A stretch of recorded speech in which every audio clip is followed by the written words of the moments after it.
one-to-one interviews, one after the other. And it is my distinct pleasure to introduce to you the moderators of these interviews. First of all, the IEF President, Clay Mowry.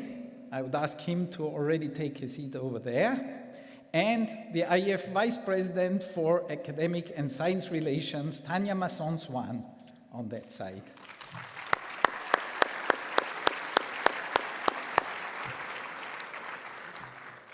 But before kicking off the series of interviews, it is my great pleasure to welcome on stage here for a welcome message to you, the President of the Italian Space Agency, IAC, Professor Valente, Teodoro Valente. Please, the floor is yours.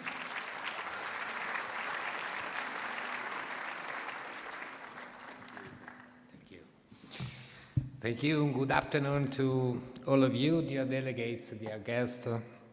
Welcome to the 75th International Astronautical Congress in Milan once again. This fourth plenary session with the heads of a space agency, you see, they are not more on the screen. Anyway, and leaders, this represents a significant milestone in the annual IAC agenda.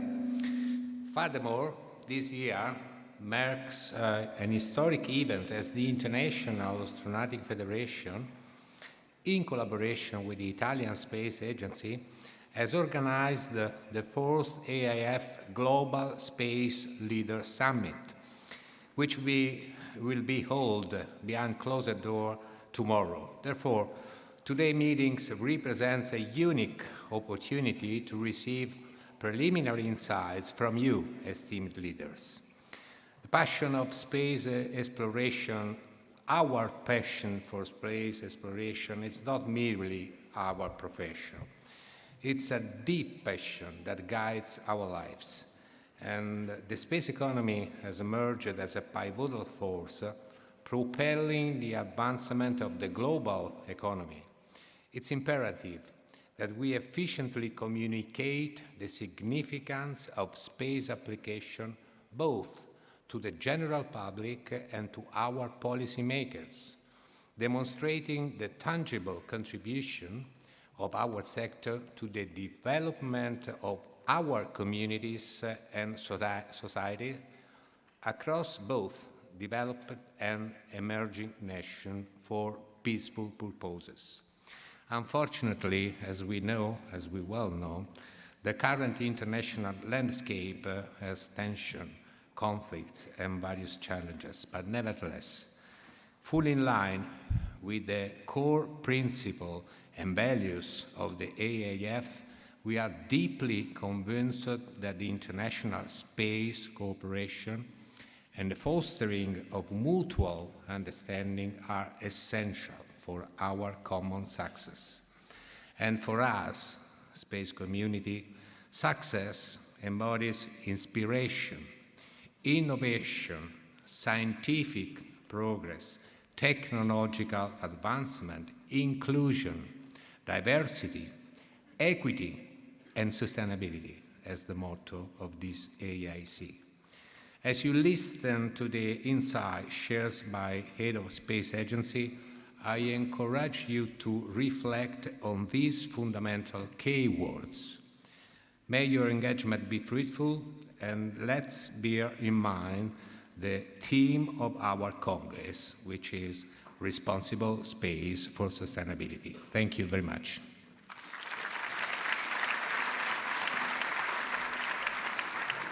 Thank you very much, Professor Valente. Before we dive into the first interview, let me just tell you that you will have the chance to also address your urgent questions to our heads of agencies by using our Slido system. And you should have a slide here that explains to you how this should work. Here you are. And please, when you put in a question, just indicate to whom you would like to address this question. But now, without further ado, it is my great pleasure to put the spotlight on the first interview on our right side, the Director General of the European Space Agency, Josef Aschbacher, interviewed by Clay Mowry.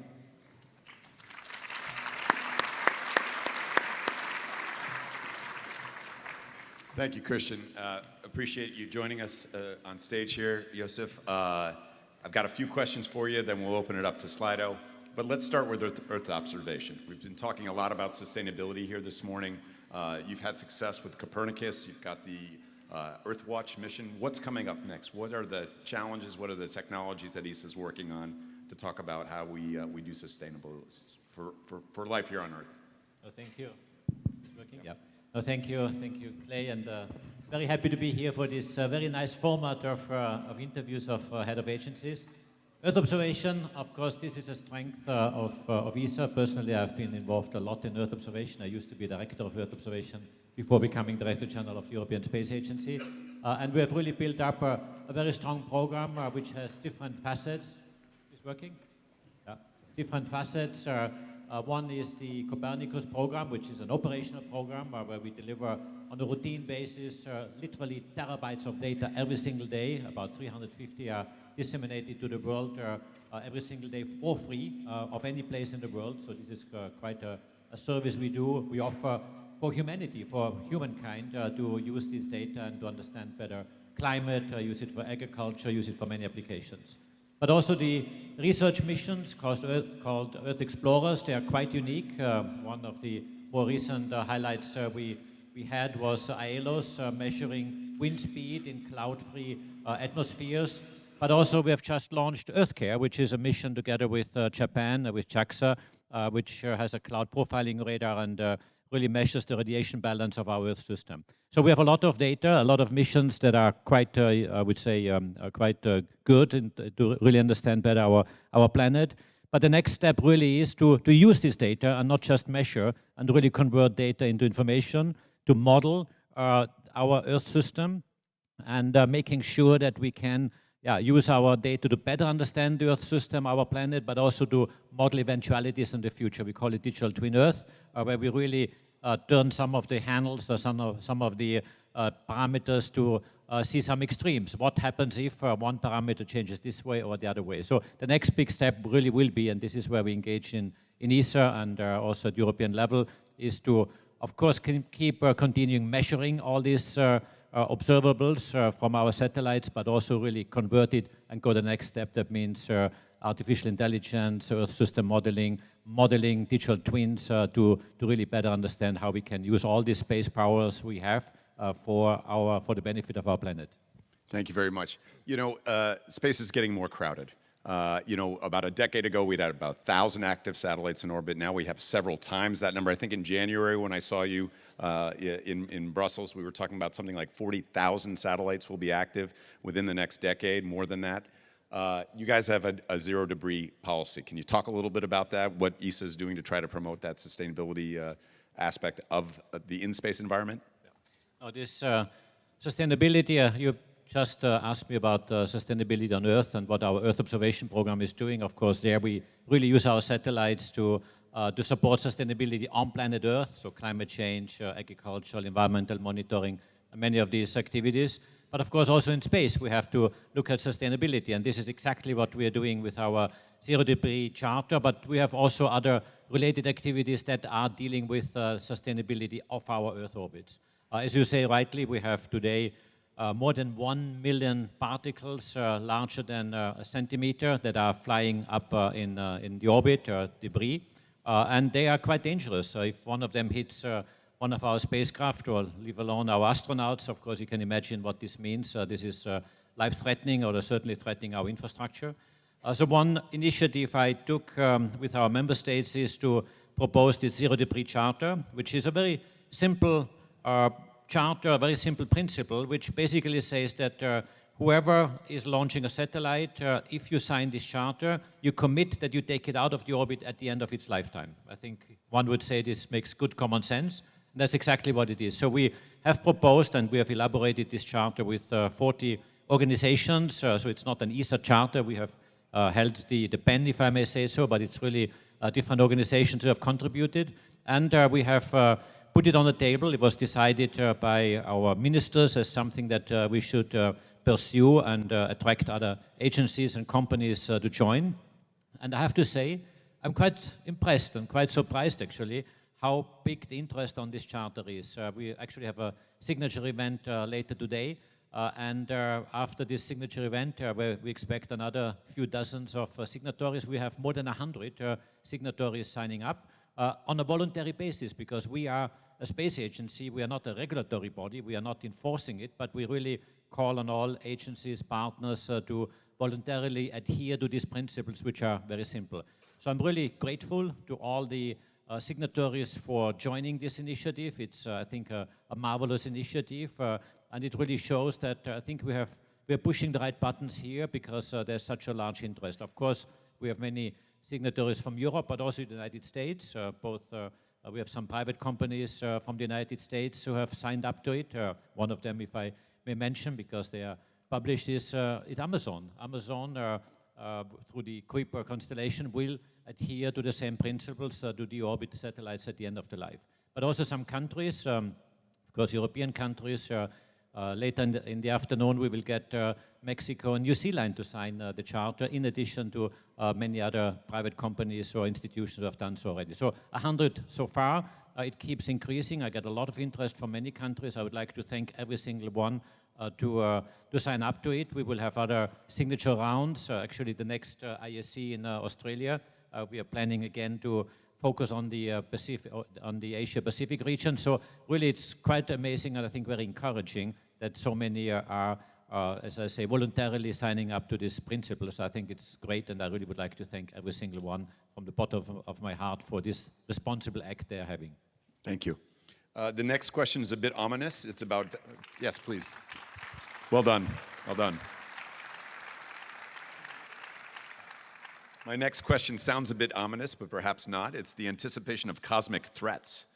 So ESA has several programs, the Hera, the Ramses. You have some efforts in space weather, Vigil. We just had some amazing northern lights in the US, all the way down south. You could see them very far because of this coronal mass ejection that's happening from the sun. Talk a little bit about what's happening on cosmic threats. Yeah, cosmic threats, or we call it planetary defense, is also another new domain which we have initiated. We have a number of activities. One is space weather. Vigil is the mission that looks at the outbursts of our solar body, all the solar flares that, as you just mentioned, sometimes cause wonderful northern lights going all the way south. But also they are threatening our infrastructure. They are threatening our infrastructure in space, but also on the ground. And of course, there we need to have early warnings. We do this together with NASA. We have one mission called Vigil, which we will position on Lagrange point 5, and together with a NASA mission, we will be in a much better position to really see the oncoming solar flares, and therefore warn our infrastructure operator, the population, much earlier of what's going to happen. But you mentioned Hera and Ramses, and I have to say these are quite fascinating missions. Hera we launched just a few days ago, last Monday. Good luck to NASA for your launch, which was very closely tied with others, of course, for a different purpose, going to do the Jupiter icy moons.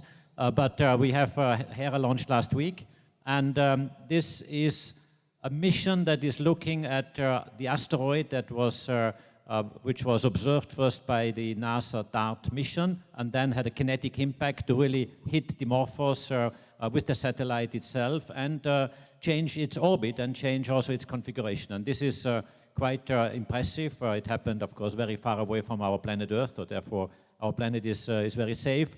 But of course, if such an asteroid would come closer to planet Earth, our question is, in terms of planetary safety, planetary defense, what would we need to do in order to help our planet, to help humankind not to be impacted by such an asteroid?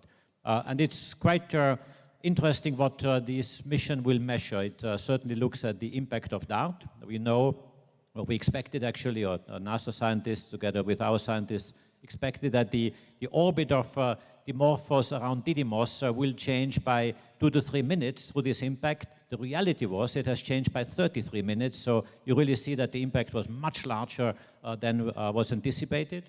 We want to understand why. What is the composition of Dimorphos? How did this impact the asteroid? Did it crack it up? Is it just a crater? All the debris, that means all the rocks that are flying around with it still, because there is gravity of the asteroid. how do they behave, and so on. So there's so many questions which we do not know, and this is exactly why HERE is launched in tandem with DART to really inspect how this could work. And this, okay, we will come to this asteroid in about 2 years' time. But the science and the understanding of this asteroid will be quite important for another asteroid that comes to our planet Earth, literally quite close, called Apophis. Apophis is predicted to come to our Earth, and it's actually coming within the arc of the geostationary satellites. That means below 35,800 kilometers, and will pass by Europe and Africa, and then hopefully disappear and continue. So we really would like to study this object from close by. So we have just decided a few months ago to launch another mission to get ready for this Apophis asteroid called Ramses. And there I would like to thank our international partners who have also expressed indications that they would like to join us, in particular, again, NASA, also JAXA, India, to be confirmed. So really, this is something where we have an international mission which, in order to really investigate that. That asteroid Apophis will come to our planet Earth on a Friday the 13th. The Friday the 13th of April ominous. 2029, and we really would like to see what happens there. Okay, thank you. It is, so it was a bit ominous, huh? I mentioned in the opening ceremony the success of Ariane 6 on its inaugural flight. You and I were talking about Vega C. Can you talk a bit about sustainable European access to space? What does this mean? European access to space, it's something that really occupies me a lot. As I said before, I'm not coming from the launch domain in terms of education and experience. My background is Earth observation. But when I became Director General of ESA about 3 years ago, of course, my first challenge was Ariane 6, it was in the midst of its development, and to make sure that we get it safely to the launch pad as quick as possible. I have to say I discovered quite some technical problems, some management issues that needed to be sorted out, so I really was focusing my attention on getting Ariane 6 onto the launch pad.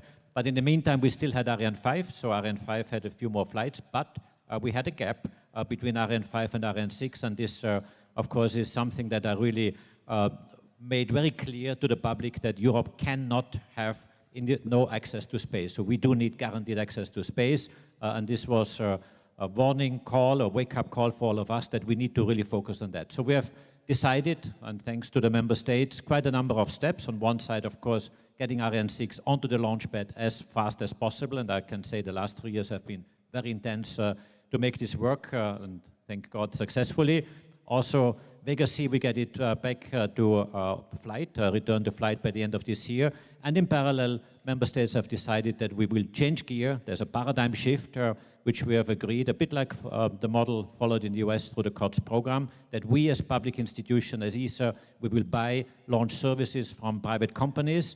We have a few of them in the making in Europe, micro-launcher companies, and I would like to develop them to really build up from micro-launchers to medium-sized launchers to large launchers. Of course, this takes time, but this is the new model we are implementing in Europe. Of course, now we have a transition phase between the existing launchers, Ariane 6 and Vega C, and the new ones to come through a challenge, and this will be quite exciting times.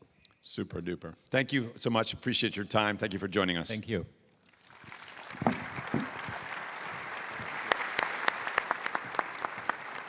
Thanks a lot to the Director General of ESA. And now we change spotlight to our left side. From your seat, the right side, is our great pleasure to welcome on stage the Administrator of NASA, Senator Nelson. Tanya, the word is yours. Thank you, Christian.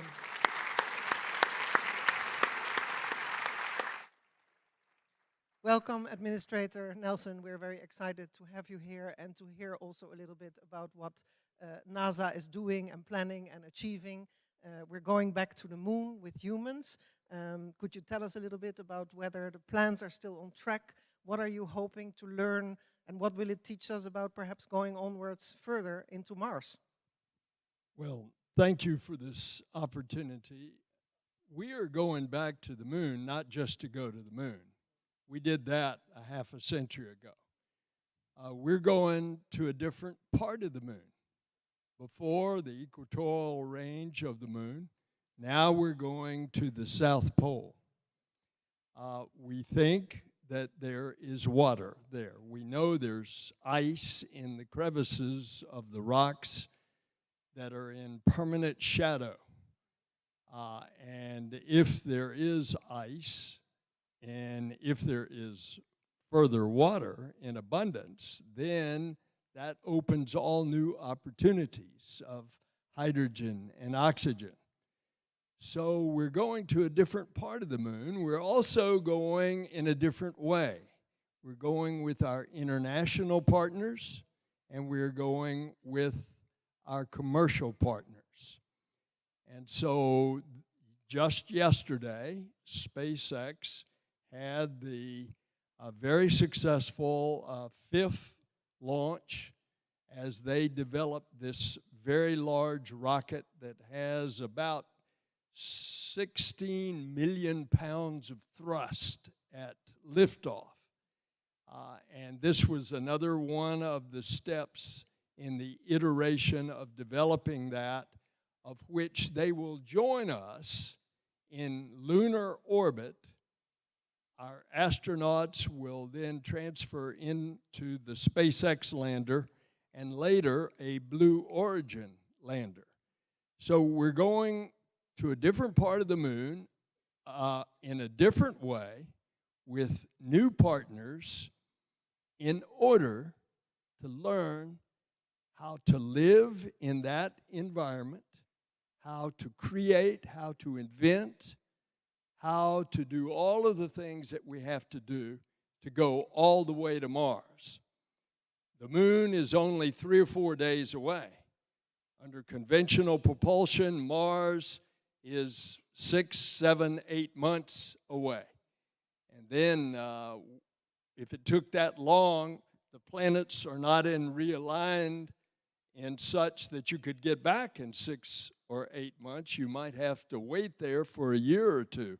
So it's going to be quite an extensive preparation, and that's why we're going back to the moon. You ask about the schedule. The schedule for the first lunar orbit or circularizing around the moon is Artemis II, and that's scheduled for September of next year.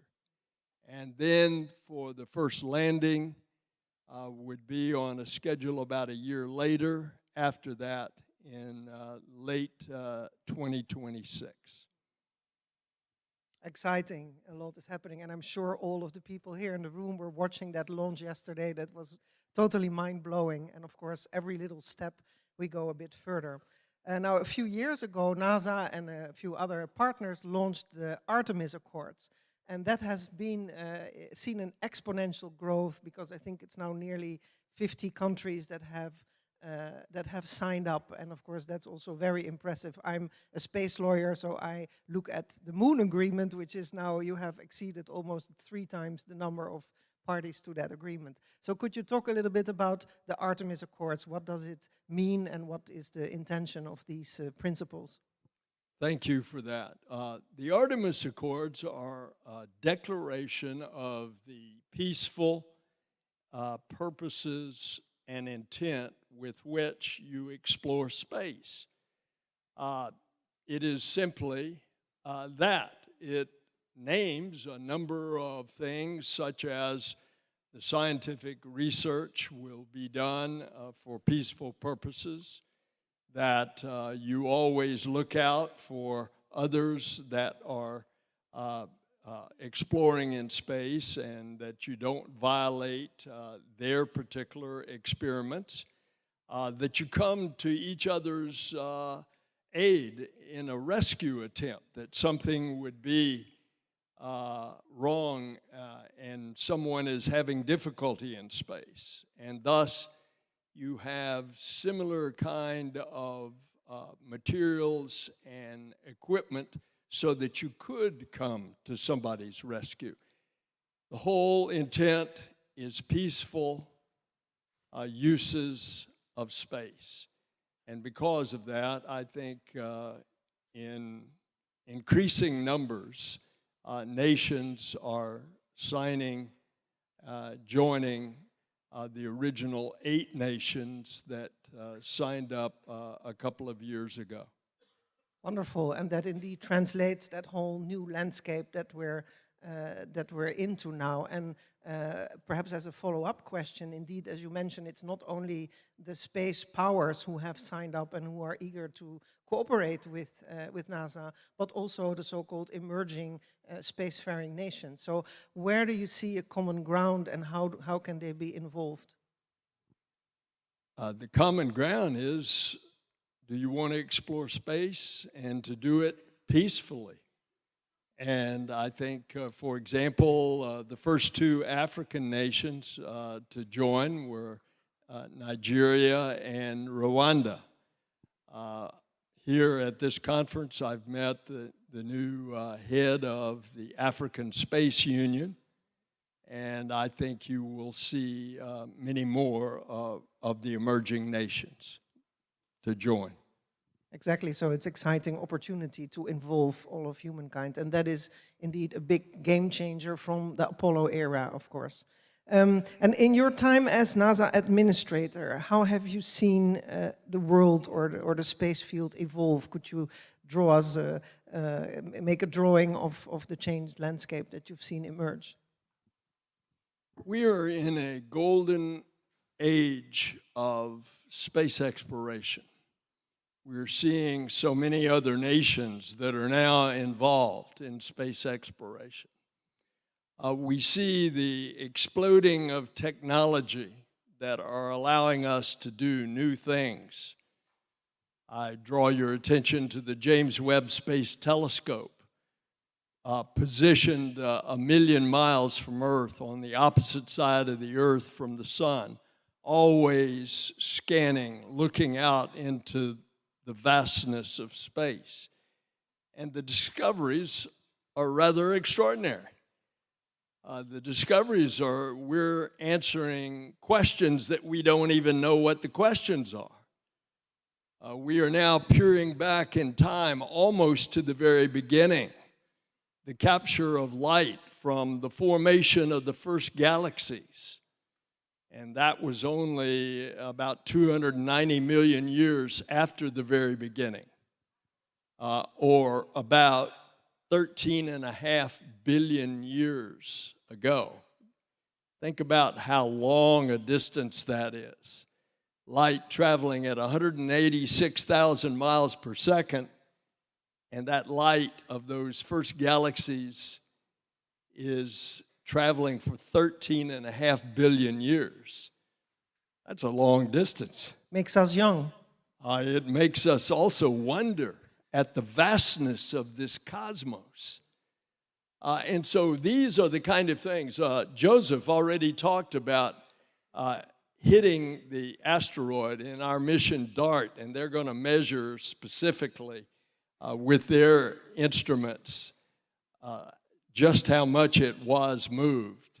But we now actually have the ability, proven, that if we could detect a killer asteroid far enough away, we could get to it and hit it and nudge it on its trajectory, so by the time it got to Earth, it would miss us. We went and snuck up on another asteroid, Bennu, and had an arm go out and sucked up a whole bunch of material. That material is back in the United States now, and we are examining that. And we are finding unusual chemicals, chemicals that would suggest the formation of life, even on a rocky asteroid. All on Mars now, we have a rover called Perseverance. It is drilling 32 tubes about the size of a cigar, sealing them in a titanium container, 32. We're now trying to figure out about going back, something that doesn't break the bank, by the way, because it's very expensive, and retrieving those and bringing them back. And that's from a dry lake bed where a river used to flow into that lake. And we want to see what those samples contain if they indicate that there was life on Mars millions of years ago. We constantly are looking for life in the cosmos. We have follow-on telescopes to the James Webb that will even further allow us to identify exoplanets and possibly their atmospheres. So when you say what has changed about space, not only the people participating as indicated in this room, not only the nations of the world, but the new technologies that are bringing us greater understanding of who we are, where we are, and what we are in this vastness of the universe. That's a beautiful message, and I'm sure everybody's listening closely. We should do that together. And the fact that you also refer to cooperation between the agencies shows that that is what is being done. On Slido, we get a lot of questions, of course, and I'll pick one of them in view of the time. How can NASA also contribute to the development of technologies to deorbit debris or to deal with the congestion of space? And perhaps that's the one I picked because of also the theme of this Congress, which is also focusing on sustainability. Can you say a bit about that? Not only what NASA is doing, but what the nations of the world, first of all, insisting on satellites that are being put up, that they have the capability of being deorbited so they don't stay up there as defunct satellites. And certainly not the military use of space where you would shoot at a satellite to disable it and it would blow apart into thousands and thousands of pieces and all kind of space junk. On the International Space Station, from time to time, we do, in fact, have to move the space station into a different orbit to miss a lot of the space junk that is up there. So there are many things. There are new technologies that are being developed in order to try to help us get some of that space junk down. And it's important that we take this very seriously because it's getting very, very congested up there. Thank you very much. And thank you very much, Senator Nelson, for your interesting exchange. May I say one more thing? Absolutely. I want you all to know that I had the privilege of flying in space. Pam Melroy, our deputy administrator, is here. She's a 3-time space shuttle astronaut. But there's something that's different when you look at Earth from the window of a spacecraft as you orbit the Earth. It's not only so beautiful and so colorful and so creative, and there it is, it's our home. I flew as a politician, and I saw something else, because as I orbited the Earth, I did not see religious division, I did not see racial division, and I did not see political division. What I saw as I orbited the Earth was that we are all in this together. We are all citizens of planet Earth. Thank you so much. Thank you.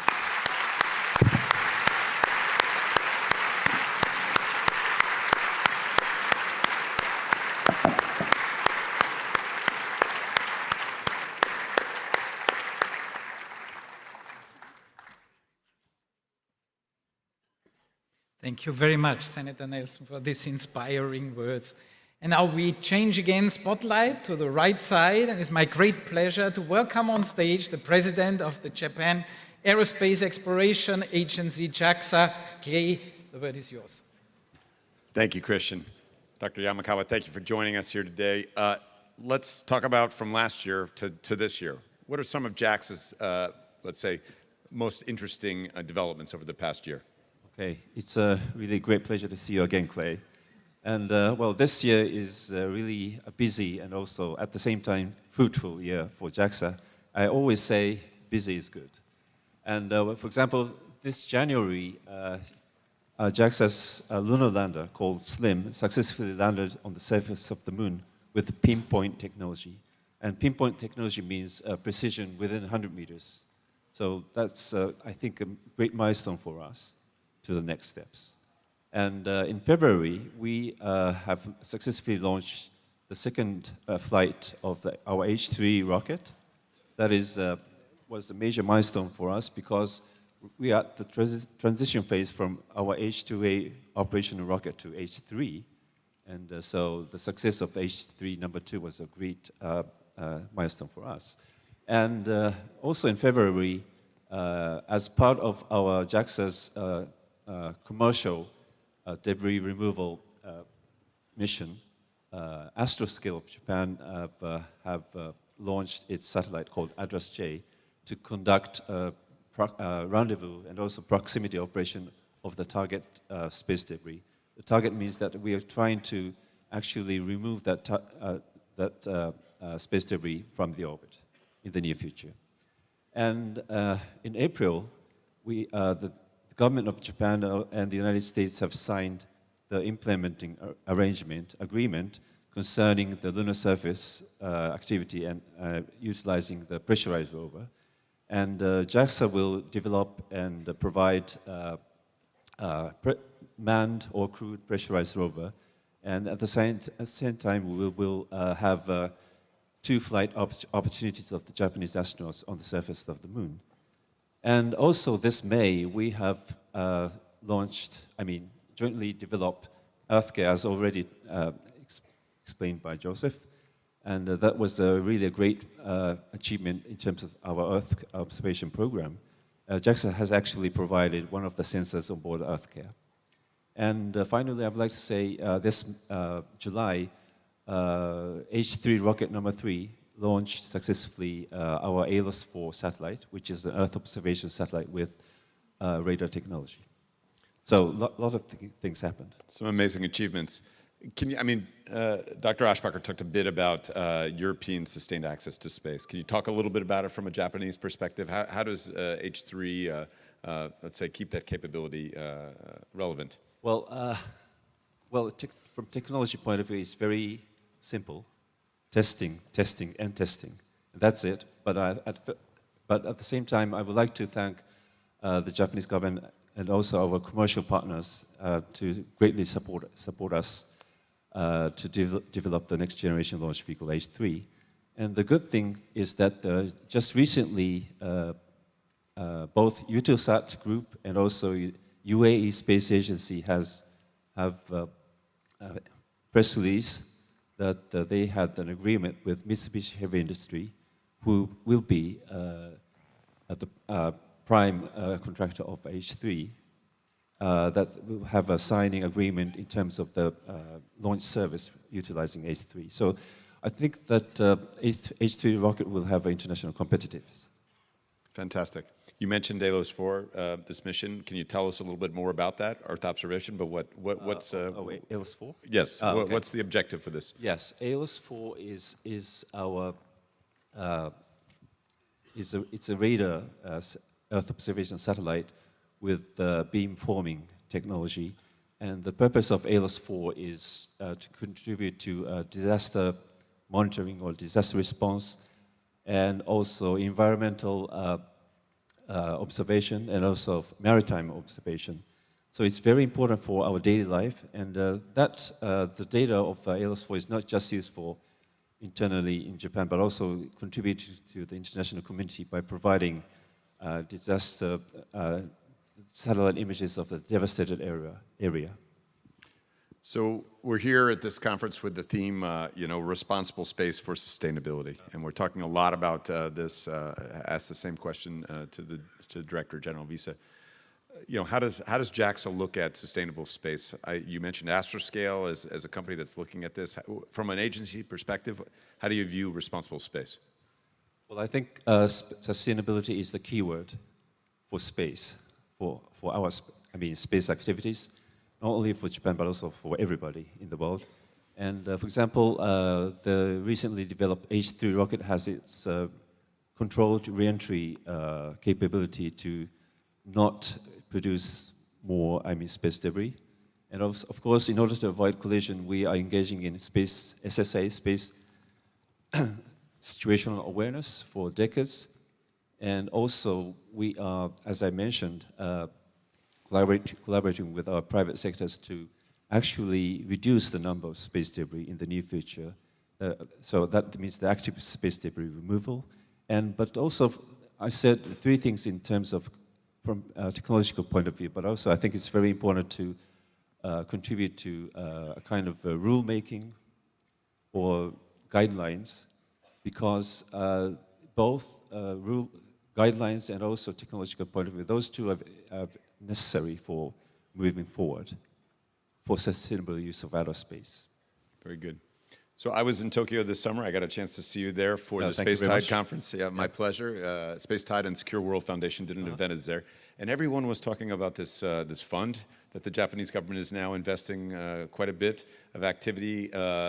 You know, there's a discussion here about how do we get space investment going in a lot of countries where the model in the past has been more, say, traditional government funding, and now you guys are taking a different approach. Can you talk a bit about this, this fund and what's going on? Well, yes. I think space is very important for our daily life and also for space environment and also for improving international collaboration in the near future. So the Japanese government decided to establish a new funding, what they say, or what we call Space Strategy Fund. And right now, we means JAXA is responsible for operating the Space Strategy Fund. And that means that we are becoming very busy right now. But anyway, we are very glad that we can contribute to, our commercial partners or academia, because those funds are not for JAXA, of course. Those funds are for our commercial partners and academia. Okay. I've got a couple questions on here from Slido for you. One is about collaboration with lunar payloads. So you can talk about going to the moon, and you mentioned the landing, the precision landing. Is there room for collaboration with JAXA and other nations on lunar payloads? Well, thank you very much. First of all, I would like to mention about our collaboration with India, ISRO. And we are right now collaborating in the mission called LUPEX. JAXA will provide the rover, and India will provide the lander. And so we are going to collaborate based on our, strong points, I would like to say. So I think there's more ambitious programs to come, but I cannot talk about it in detail today because it's not yet finished. The investigation is not yet finished, but there's still a great amount of room for further collaboration with our international partners. Okay. I have another question about JAXA's involvement in the Artemis program. We saw the... Thank you very much. Yeah. Artemis program is a really exciting program, and we would like to contribute to Artemis by, first of all, providing the ECLSS system to ECLSS environmental control and life support system, and we'd like to provide ECLSS system to the International Habitation Module, IHAB, and also we would like to provide cargo transportation function to the gateway of the lunar station, because we have accumulated our experience for the International Space Station program by providing HTV functions to the International Space Station. So, and finally, I would like to say that, as I mentioned, based on the agreement between the United States and Japanese government, we would like to develop a crewed pressurized rover, and that will the size of a small bus, and the 2 astronauts will be on board the pressurized rover. And of course, it can be also operated without astronauts. So anyway, so the pressurized rover will serve as a station on the ground and also to provide mobility on the surface of the moon. So I think that pressurized rover will be a great contribution in terms of the sustainable exploration on the surface of the moon. Very good. I have one final question here about commercial LEO destinations. So NASA's already planning on what to do post-ISS. JAXA has some interesting capabilities. You mentioned HTVX, which is a very, very capable cargo system. How does JAXA think about post-ISS, where we're going, and what the Japanese contribution could be? Well, thank you very much. I mean, it's not easy to say something about that because we're still studying various possibilities. But I think we understand that the post-ISS will be LEO will be a place for commercial activities. So LEO economy will be vital for the next generation. So we are thinking about how to collaborate with our commercial partners in moving on to the next stage. So that's the current situation. Okay, well, thank you very much. Appreciate you joining us. Thank you very much.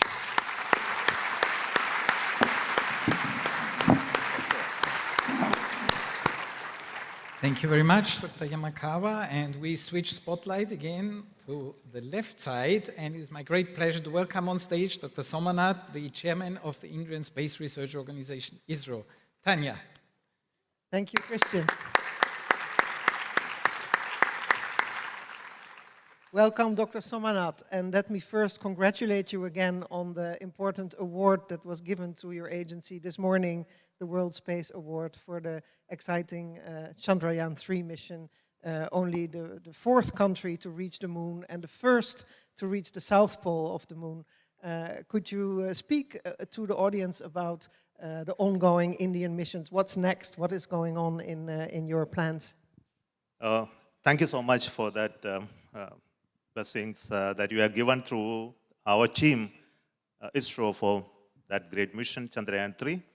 It's a journey that we started in 2007, as I mentioned in the morning, and we would like to continue the program of going to moon with a series of missions to moon, possibly with a view to have a capability developed, ultimately landing humans on the moon by the time 2040.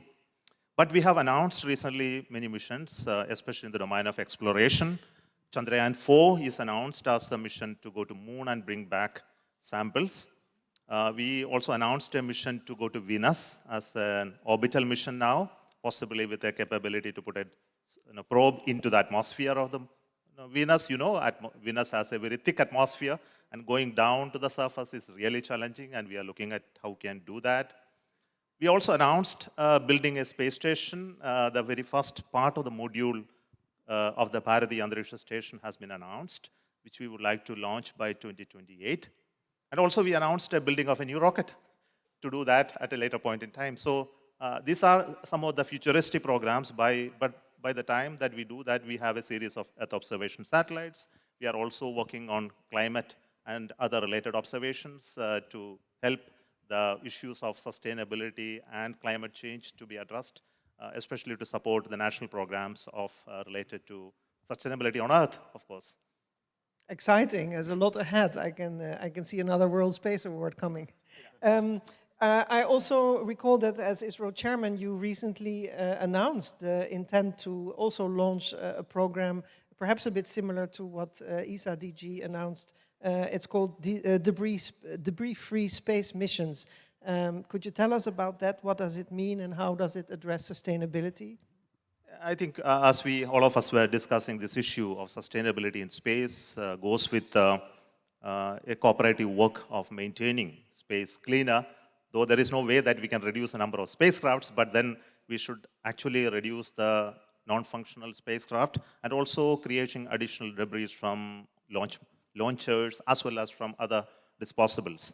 So this program of debris-free space mission is for all stakeholders in the space program of India right now, both the national space actors as well as a private ecosystem that is coming up, which will be authorized by the InSpace.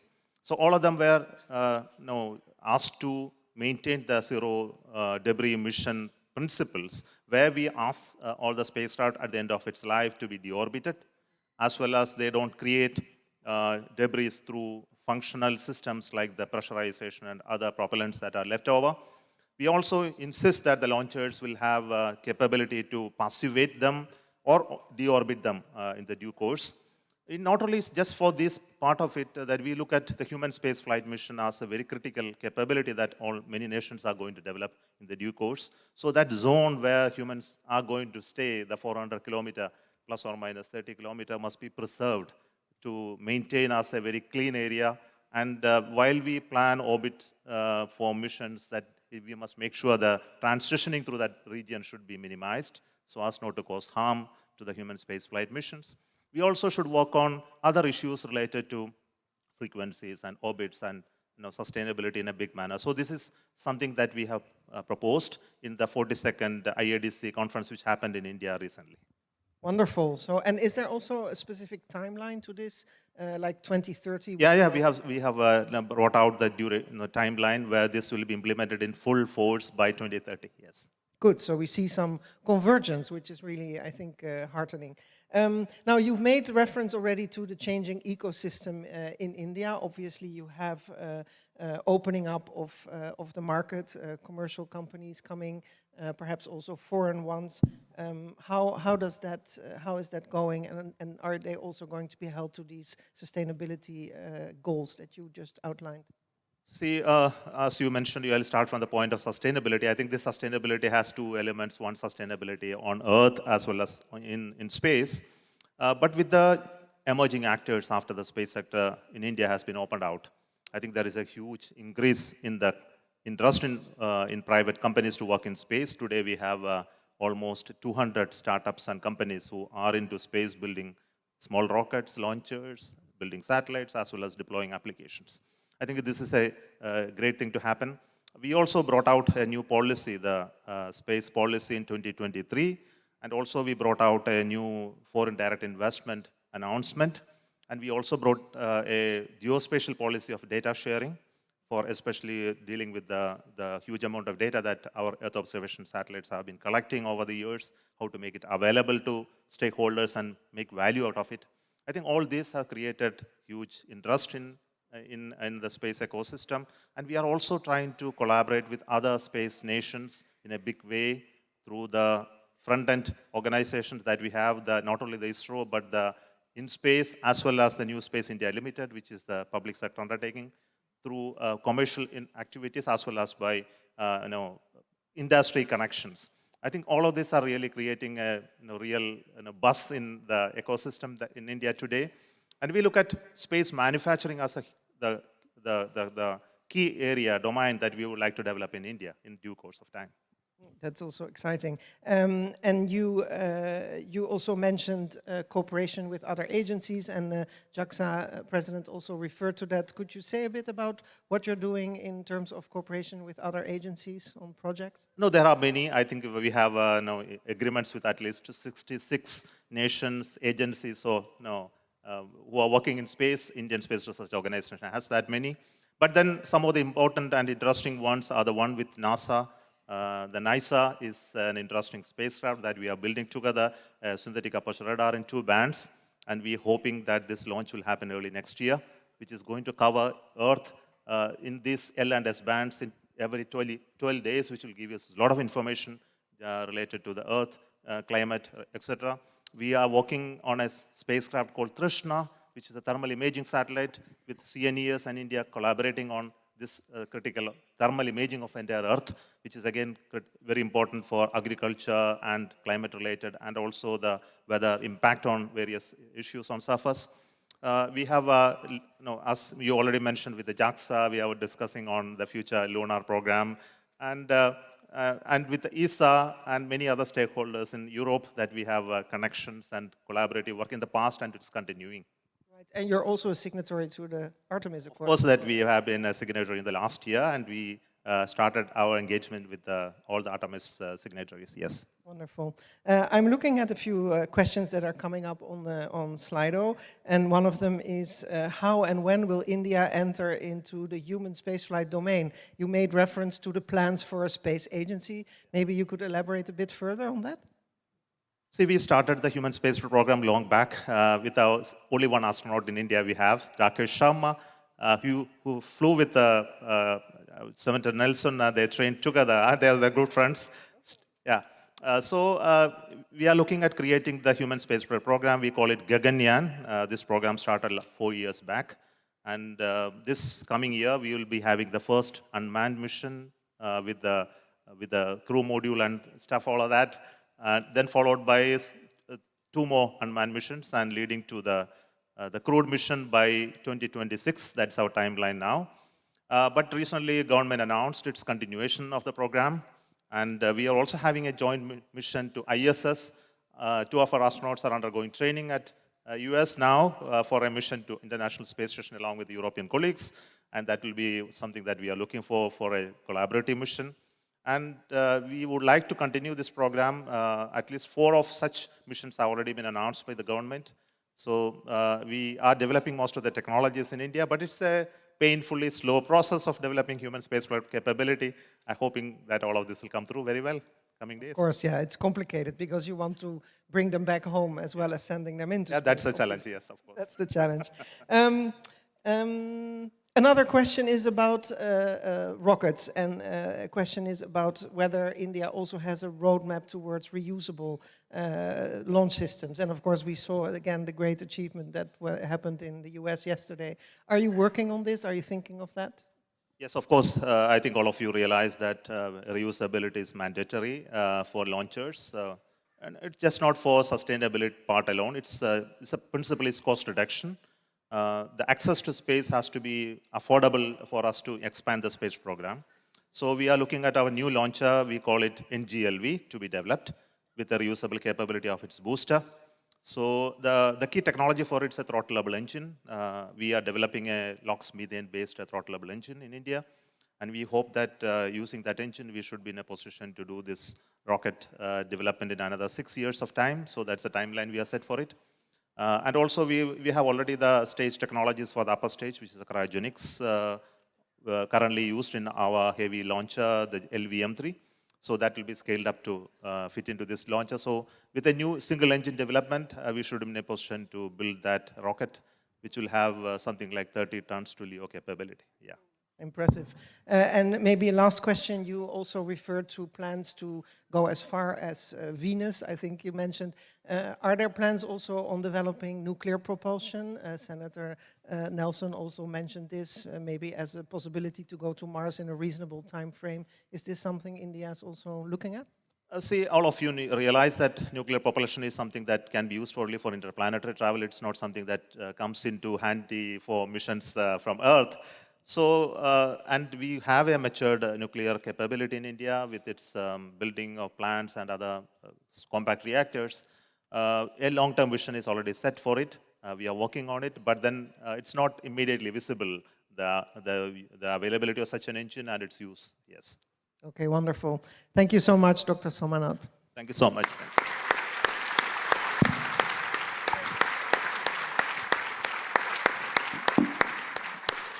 Yes, big thanks to Dr. Somanath, and we are switching spotlight again to the right side.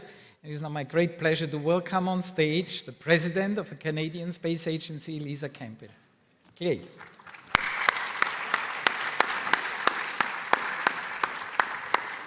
Merci, Christian. Bienvenue. Bonjour Clay, comment ça va? Ça va bien. I know she always likes to open with French, so I try to help. I try to help a bit. Look, we've talked a lot now about international projects, cooperation, what agencies are doing. This has been a cornerstone of the Canadian Space Agency's efforts over the past year. Tell us what's coming up. What are you guys working on with the other agencies around the world? Thank you so much. It's wonderful to see everyone, so many friends and colleagues. International collaboration is in our DNA at the Canadian Space Agency. It allows us to focus on our strengths, but also to achieve incredible things with our partners. By working with others, we've been able to build areas of expertise, but also be part of extraordinary missions, and that makes us proud, and it also challenges us to go even further. We also aim always to be that trusted and reliable partner, so even when we run into problems, we continue to strive for excellence and then deliver on time, on budget. So from space exploration endeavors like the ISS, with Canadian robotics providing key services on orbit for almost 25 years, and the arm now doing things that were never foreseen. We just celebrated our 50th cosmic catch, where the arm catches incoming spacecraft and brings them safely into station. To the James Webb Space Telescope, an international game changer in astronomy, which continues to revolutionize, as others have said, our understanding of the cosmos. The SWAT mission, led by NASA and CNES, providing new and detailed information on the Earth's water, critically important resource worldwide. And for the past 45 years, Canada has had the honor to be a cooperating state and member of the European Space Agency. This partnership gives Canadian companies unique market access, which we're really proud of, and it helps them grow. I'll give you some examples. Canadian company SB Quantum has been awarded a contract by ESA to assess the viability of quantum diamond magnetometer, a satellite-mounted technology that shows promise in helping to monitor magnetic storms, which we're seeing more and more of. SB Quantum was also formed following our Canadian CubeSat program, which gives them hands-on expertise designing and launching real satellites. Another example is Seacor, a Canadian company on the east coast of Canada, partnering with ESA on their biomass mission. They'll design and build a transponder that'll help deliver crucial information about our forests, how they're changing, and the role in the carbon cycle. And then lastly, Canadian company ABB will provide a laser unit that'll be part of ESA's 9th Earth Explorer satellite mission. And the data collected will help evaluate how the far infrared part of the electromagnetic spectrum affects our climate. So this level of collaboration with ESA is possible because we're aligned. We're aligned in our vision of leveraging space for the benefit of humanity. We deeply value these partnerships. They're really important with established players, but also we welcome new partnerships. For example, we recently had the privilege of helping the Philippines with their first ever space conference. We also participate in multilateral fora, some of which are in collaboration with the United Nations. We recently hosted the Space for Women expert meeting in Montreal last year, building the tools to make sure everyone can be part of the space sector. And the Artemis Accords, which we've heard lots about, are perhaps one of the best recent examples where under US leadership, we're developing a common set of principles for how we go forth into deep space peacefully and sustainably for the benefit of all. We're strong supporters of the Accords. We'll be at a workshop in a few minutes to really advance what does this mean concretely? How can we operationalize these principles, which everyone agrees with, but what do they mean in practice as there are dozens and dozens of missions planned towards the moon? So fundamentally, we believe that collaboration makes all of us stronger. It's part of our history and definitely part of our future. That's fantastic. What an amazing set of programs you're working on. Let's shift gears for a second, talk about deep space exploration. You guys have been contributing to that for some time now. What's the interest there for Canada? It's fascinating to see that public space agencies around the world, having been present for a quarter of a century in LEO, we're all now focused on deep space. There's some really exciting opportunities for us. So we'll play a key role in humanity's return to the moon with critical technologies like Canadarm3 for the Lunar Gateway. Yes, who shouted out there? Some Canadarm3 fans. A robotic system that will use cutting-edge software to perform tasks around the moon without human intervention, maintaining Gateway when astronauts aren't present. A science rover designed to contribute to the search for lunar water ice. A lunar utility rover to support Artemis mission operations and logistics on the surface of the moon, and Canadian experiments and technologies designed for lunar conditions aboard the Gateway. And not to mention a historic crewed mission. Canada is so proud that our Canadian Space Agency astronaut colleague, Jeremy Hansen, will be he's going to build on a proud 4-decade-long legacy of Canadian human spaceflight. We just celebrated 40 years from the first Canadian, Marc Garneau, who was in space. And now Jeremy Hansen will be part of an international crew on Artemis II, making Canada the second country to send an astronaut around the moon. And for us, Clay, this is just the beginning. We think that the demands and challenges of deep space exploration are going to push us to innovate in a number of ways. So we're doing work in deep space food production, like many countries, because we think that this is something that can benefit us here on Earth in remote areas, but also in space as we send humans further into the cosmos, and healthcare. In both those areas, it's areas that our government is already investing in, and the hard environment of space can make it better. So I'll give you a concrete example. We awarded contracts to 5 companies to build connected care modules, and essentially they're the size of a shipping container and have everything you need to diagnose, treat, prevent illness, and then perform interventions to keep people healthy in remote locations in space and on Earth. We're working with the UK Space Agency. They've integrated an exercise countermeasure device into one of the designs, and ultimately this is going to be offered into low Earth orbit and remote parts of the country. So our lunar portfolio is strategic The areas where we've built robust expertise have allowed flagship contributions, and as we look to the future, we want to carve out those niche areas that everyone is going to need so that we can be that trusted partner. Great. You know, a couple of years ago, we did our first ever IAF conference on climate change with space. And so we did this in Oslo, Norway. Up north, there's a lot of issues now with melting ice caps, with the changes in the sea lanes up there. You've got, you know, billions and billions of hectares up there that are being affected by climate change, right, as the Earth is warming. Can you talk to us a little bit about CSA and what's your perspective on climate change and where you guys see that heading? Definitely. So like for so many of us, using Earth observation data to help build a cleaner and greener future is a priority for the Canadian Space Agency and for the Government of Canada. We all see the effects of climate change. They're intensifying. The last 2 summers brought the most extreme wildfires that the country has ever seen. We're on the front lines of that issue, and we recognize that the knock-on effects of these blazes are not only in our country, the smoke spills across borders, and the temperatures are continuing to rise globally. So our northern communities are seeing that. It's actually impeding their access. Ice roads that used to allow them to transport goods and supplies just aren't there anymore. So weather's becoming more extreme. In Canada, we're fortunate to have a massive country with a relatively small population and a varied landscape of coasts, mountains, plains, forests, thousands of lakes and rivers. But each of these has a delicate ecosystem and a stunning biodiversity that we must protect. The issues we're facing are real, the urgency is real, and we recognize that satellites, with their unique perspective, are the best tools. If you're serious about managing climate change, you need your eyes in the sky. So since the mid-90s, our RadarSat system has helped us in this regard. RadarSat, RadarSat 2, and now RadarSat Constellation mission have all been invaluable in observing our country and our planet. And what's wonderful, Clay, is it helps build those partners across government. There's 40 services to Canadians that depend on these satellites, so we have more and more government partners coming to us and saying, please, can we use some of this satellite data? And that's helpful when it comes to seeking budgets and longevity for these. So last year, our government announced funding to support the development of a replenished satellite to keep the constellation of 3 going for as long as possible, and then to start work on the 4th generation program that'll go on beyond that.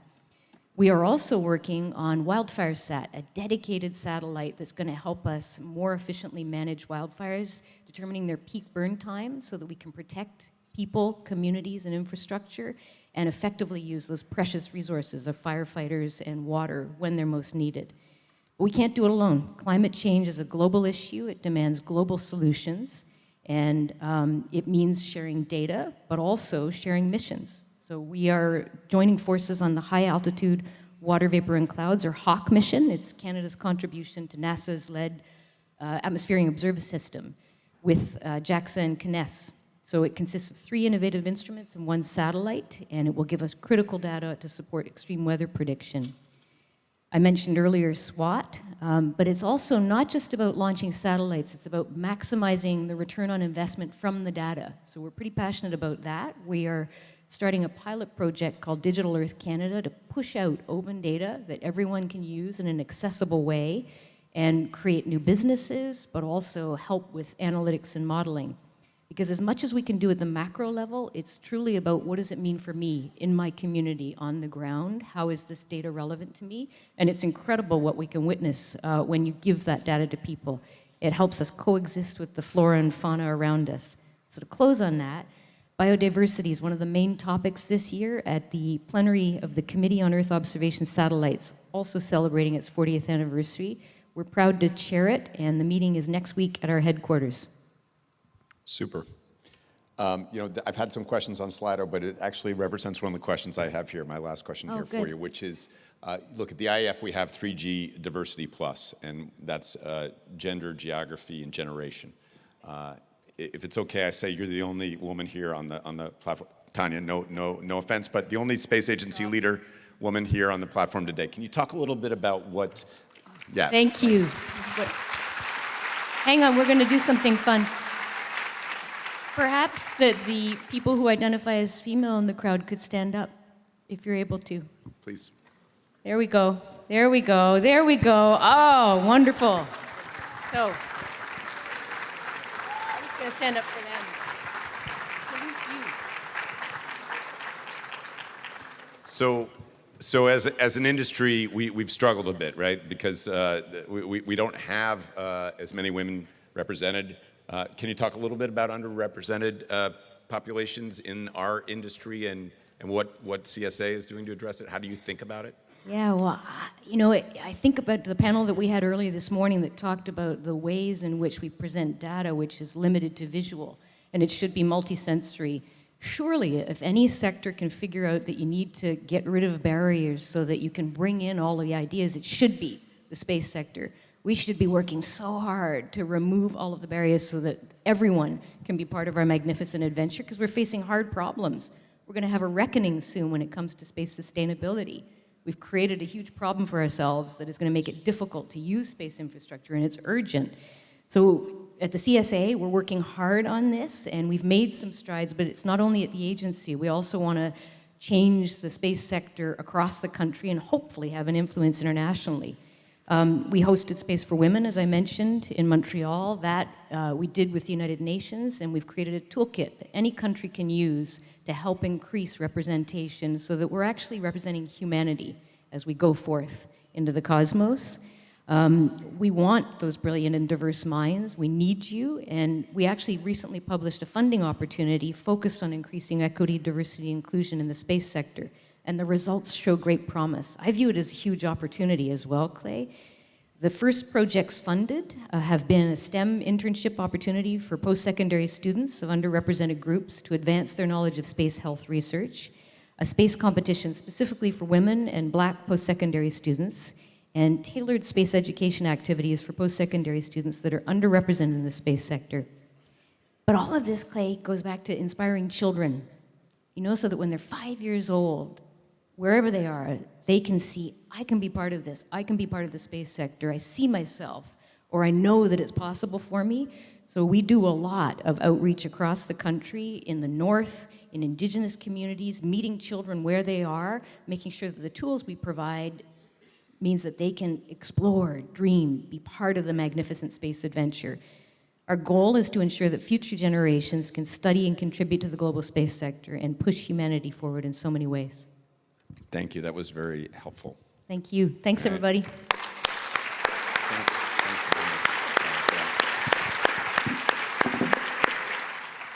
Thank you very much. And we change again spotlight for the last time of this plenary, and it's my great pleasure to welcome on stage Mr. Li Guoping, the Chief Engineer of China National Space Administration.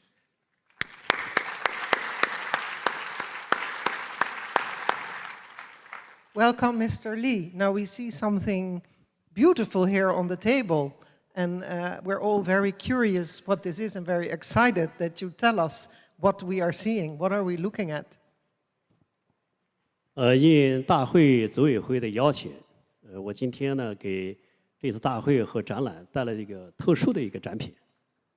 So it's invited by the exhibition organizers. I'm actually taking the very special exhibition for the IAC Congress and also the exhibition here. 大家看到的目前这个展品是一个类似于中国元素的一个工艺品。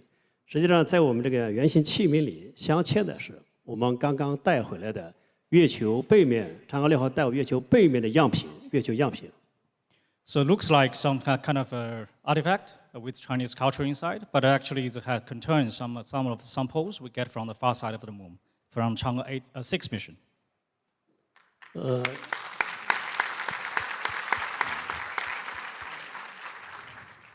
今年5月3号，我们中国发射了嫦娥6号探测器，在6月25号，探测器这个携带了月壤顺利返回地球，一起采取的是月球背面的月壤1935.3克。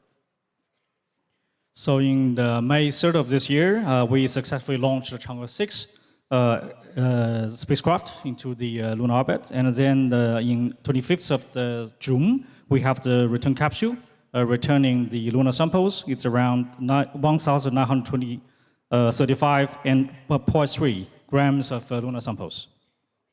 这次采回了月球背面的样品，包括从月球表面采取的样品，还有通过钻起的方式获取的这个地球深处的样品。So the lunar samples contains the sample we gained from the surface of the moon, and also by the digging mechanisms we get from in depth of the under the surface of the moon. 我们这次长高6号任务啊，还很荣幸搭载了来自于伊萨、法国、意大利和巴基斯坦的载荷。And also this mission contains some scientific payload from ESA, from France, Italy, and also Pakistan. 中国的科学家对这个采回来的月球背面的样品啊进行了初步的分析，认为我们背面的月球样品同月球正面的这个月球样品相比，在结构或特征方面有明显的不同。And the Chinese scientists already conduct some initial analysis of the samples we gained from the Chang'e 6 mission and find some differences between the samples we get from far side and the near side of the moon in terms of the structure and also characteristics of the samples. 我们这个样品呢会摆在中国展区这个国家航天局展区里面，大家可以有兴趣可以参观。This exhibition, this sample will be put into the exhibition room of the China Space Area this time in the IAC. Welcome you to visit our booth there. 关于这个月球长高6号样品的一些详细的情况，我们明天下午的5点45分也在这个会议室，按照组委会的安排，我们将对这个样品有一个专门的介绍，欢迎大家来了解相关情况。So for specific information regarding the lunar sample for Chang'e 6, there will be a specific event tomorrow, and also in the same place as invited by the organizers of IAC. So welcome you to come to join this event, and we will elaborate more about the lunar Chang'e 6 and its mission we get from the samples. Exciting, congratulations. This is really amazing achievement, and we're very grateful that you brought this to us here in Milan. Thank you for that. Yeah.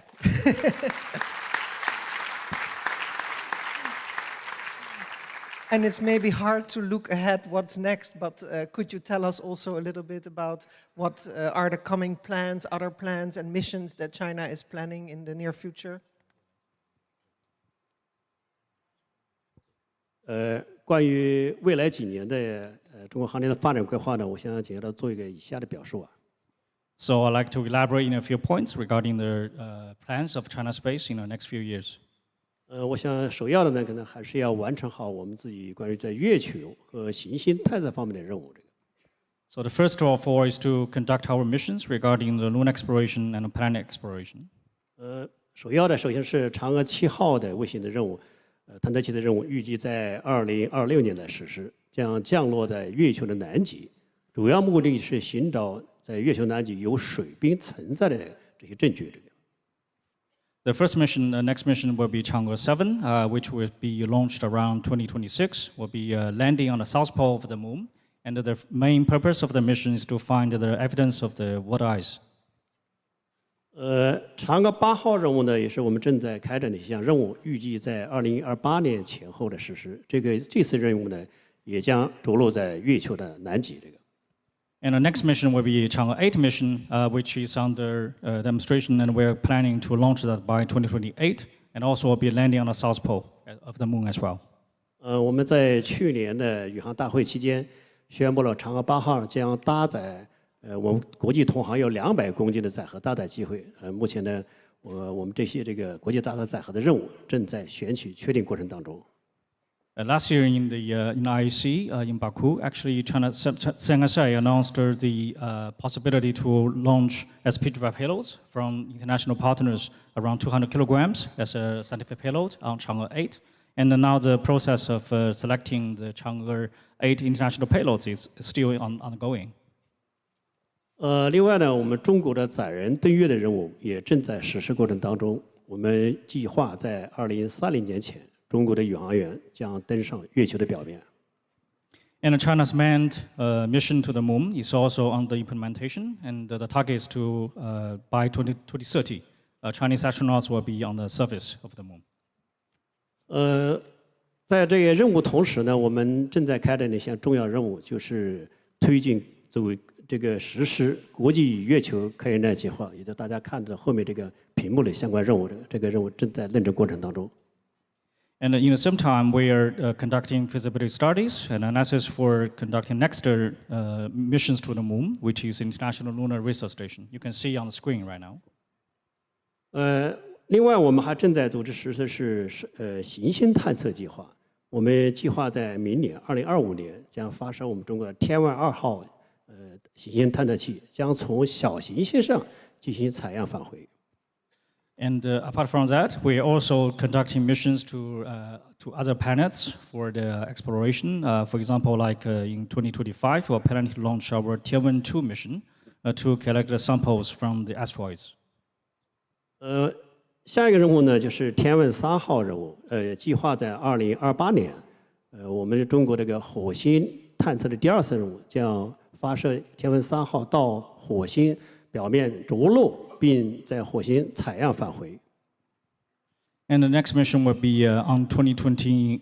We're going to launch Tianwen-3, which is going to the Mars. It's the second mission of China to the Mars, and that will be have the landing and also the sample return from the Mars. 在这个地方，我也给大家报告有一个好消息。经过中国科学家的精心的设计，目前我们在天问3号任务的火星轨道器上，可以给国际投行预留25公斤的搭载机会。And also good news for the audience here, actually is designed and also analyzed by Chinese scientists. We have also reserved some capacity for international participation, especially on the orbiter of the Tianwen-3 mission, which has around 25 kilograms of payload capacity for international partners. 另外呢，还有一个在服务器上，可以有5公斤的搭载机会。And another 5 kilograms on the surface module of the Tianwen-3 mission. 中国的天问4号任务主要是对木星及其以远任务进行探测。我们计划在2030年实施这次任务。The next mission for Tianwen series will be Tianwen-4 mission, which is targeting the Jupiter and the further areas in the solar system. That program will be launched around 2030. 我想中国航天任务的另外一些配合这些重大任务呢，就是关于可重复的重型运载火箭的发展。我们预计在2032年前后，中国的重型运载火箭将实施发射。So a very important element for these missions to be successful will be the reusable heavy launcher, and we are in progress to develop such a launch vehicle, which will be targeting at around 2030 for the maiden flight. 另外呢，我们正在够积极完善中国的卫星技术的防灾减灾体系。那么在未来一段时间，我们还要发射海洋盐度卫星以及其他的一系列的新的探测卫星，完善中国的防灾减灾技术体系。And other aspects, including the missions to using space technologies to help perfect our capabilities in space for the disaster management and disaster mitigation. So satellites, including the Ocean series satellites for the salinity exploration, and the other new kind of satellites to fulfill this mission will be conducted in the following years. 再一个就是全力推进利用空间技术进行全球气候变化的研究。我们目前已经发射了专门用于监测二氧化碳的大气1号，测量大气陆地生态碳卫星，还有用于测量二氧化碳、二氧化硫的专用卫星。And the other satellites, including the satellites to help tackle the issue of climate change, to have the atmosphere series of satellites, especially for the detection of the CO2, and the other satellites to have a mitigation of the carbon peaks and help measure the issues. 我们还会继续开发一些新的卫星，能够用于全球气候变化监测的卫星的系统，卫星的发展。也告诉了一个消息呢，明年的4月24号，也就是中国的航天日，我们将在上海举办一个专门的航天技术用于全球气候变化监测研究的这么一个专题研讨会。So China will continue to develop new technologies with space technology to help tackle the climate change issue. And update is actually we are organizing our symposium to using space technology on the climate change issues. That event will be held next year during China Space Day events, 21st of April in Shanghai, China. 第4个方面呢，主要是还是要开展空间科学的研究。先跟大家报告一下，今年上半年6月22号，由中国和 CNES 联合研制的中法天文卫星成功发射。到现在为止，我们已经测到了这个40次的伽马暴。And the first aspect is satellites for science, space satellites for science. So the satellite we launched together with France. It's in this year, 22nd of June, which is a swarm satellite. So the satellite has been launched successfully and up to now has detected over 40 times of gamma ray bursts. 后续我们还要继续发展一个关于太阳观测以及引力波探测等新型的这个不同种类的空间科学卫星。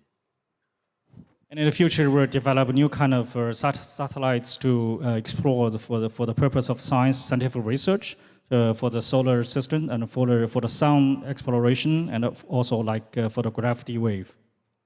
Thank you so much. I think we could fill a whole session with all the impressive achievements of China. Obviously, congratulations to all these important steps your country is taking. It's truly impressive. I see the time has already elapsed, but I would like you to maybe comment for 1.5 minutes on ILRS. We see the beautiful graph here on the screen.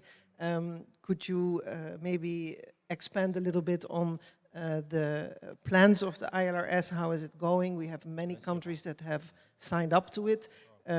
What are also the implications of this plan or the projects of this plan for sustainability? To just briefly bring it back to the theme of the Congress. 这个国际月球开展计划呢，中国已经这个酝酿推动有2年以上的时间了。这个目前有15个国家和2个国际组织已经签约这个加入了我们国际月球开展计划。另外呢，还有多个国家正在跟我们商讨加入月球开展计划这个。So China has been inviting international partners to the IRS mission, and up to now, around 15 countries and 2 international organizations have signed in the IRS mission, and various other countries also study and also in the negotiation phase with China to join in this mission as well.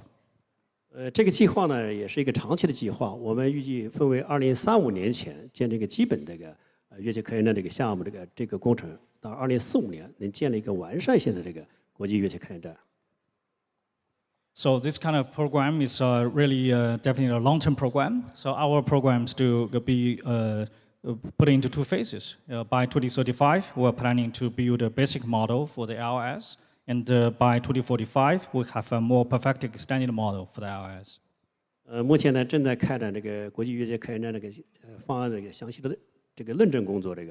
我们希望呢，我们这个成员国、参与国能够在不同层面可以参与的月球科研的项目，比如说参加这个整个卫星系统，或者一个单机，或者一个载荷，或者一个地面设备设施，以及其他的方式可以参与这个国际月球科研站的计划。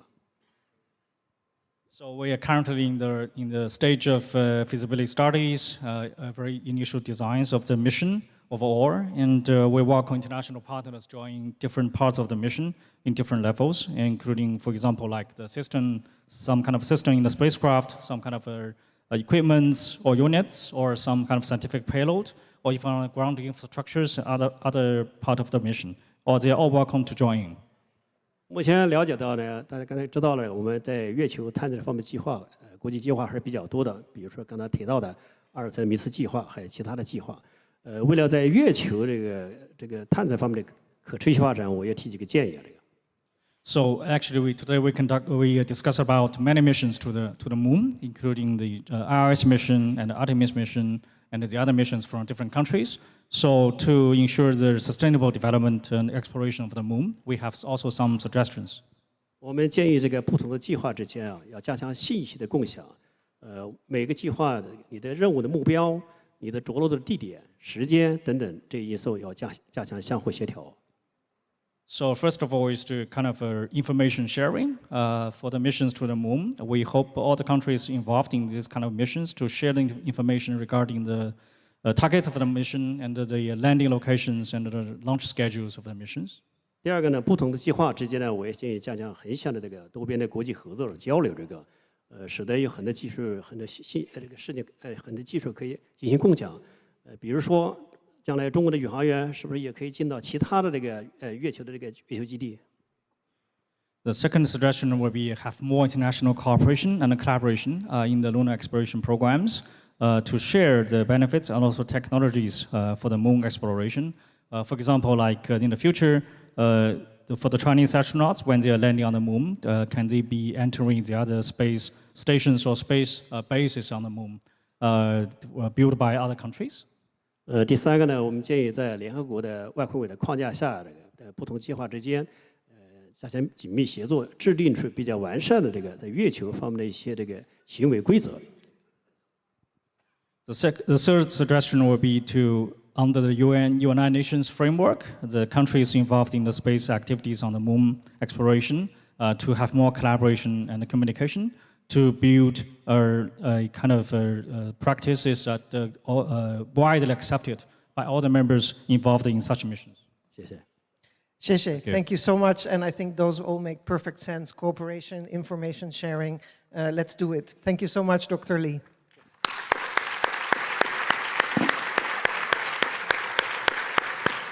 A big thanks to all our speakers, and I would like to also acknowledge a big thanks to our two great moderators, Tanya and Clay. Thank you very much, that was great.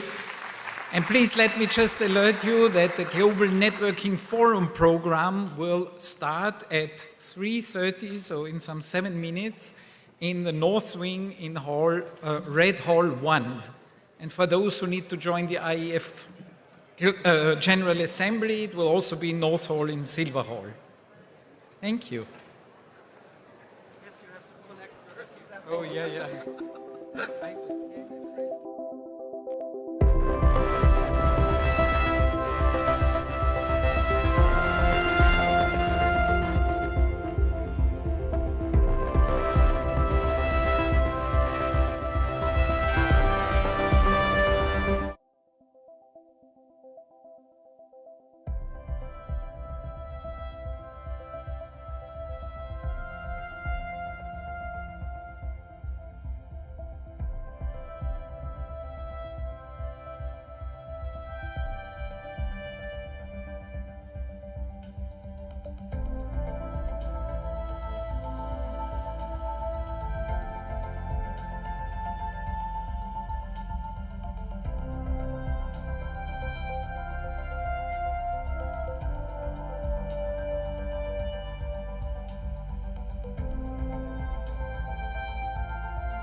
2 minutes.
Good evening, ladies and gentlemen. Please take your seats. We would like to proceed with our second plenary of the day.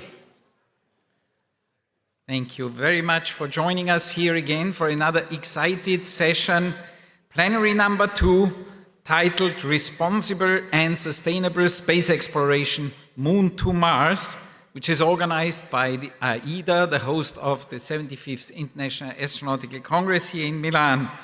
This plenary wants to emphasize the critical need for fostering responsible and sustainable space exploration, particularly as humanity embarks on Moon to Mars missions, including the Artemis program, of course. It is my great pleasure to welcome on stage the moderator of this session, the director of the United Nations Office for Outer Space Affairs, Dr. Arti Olamaini. Please come on stage, give her a warm welcome.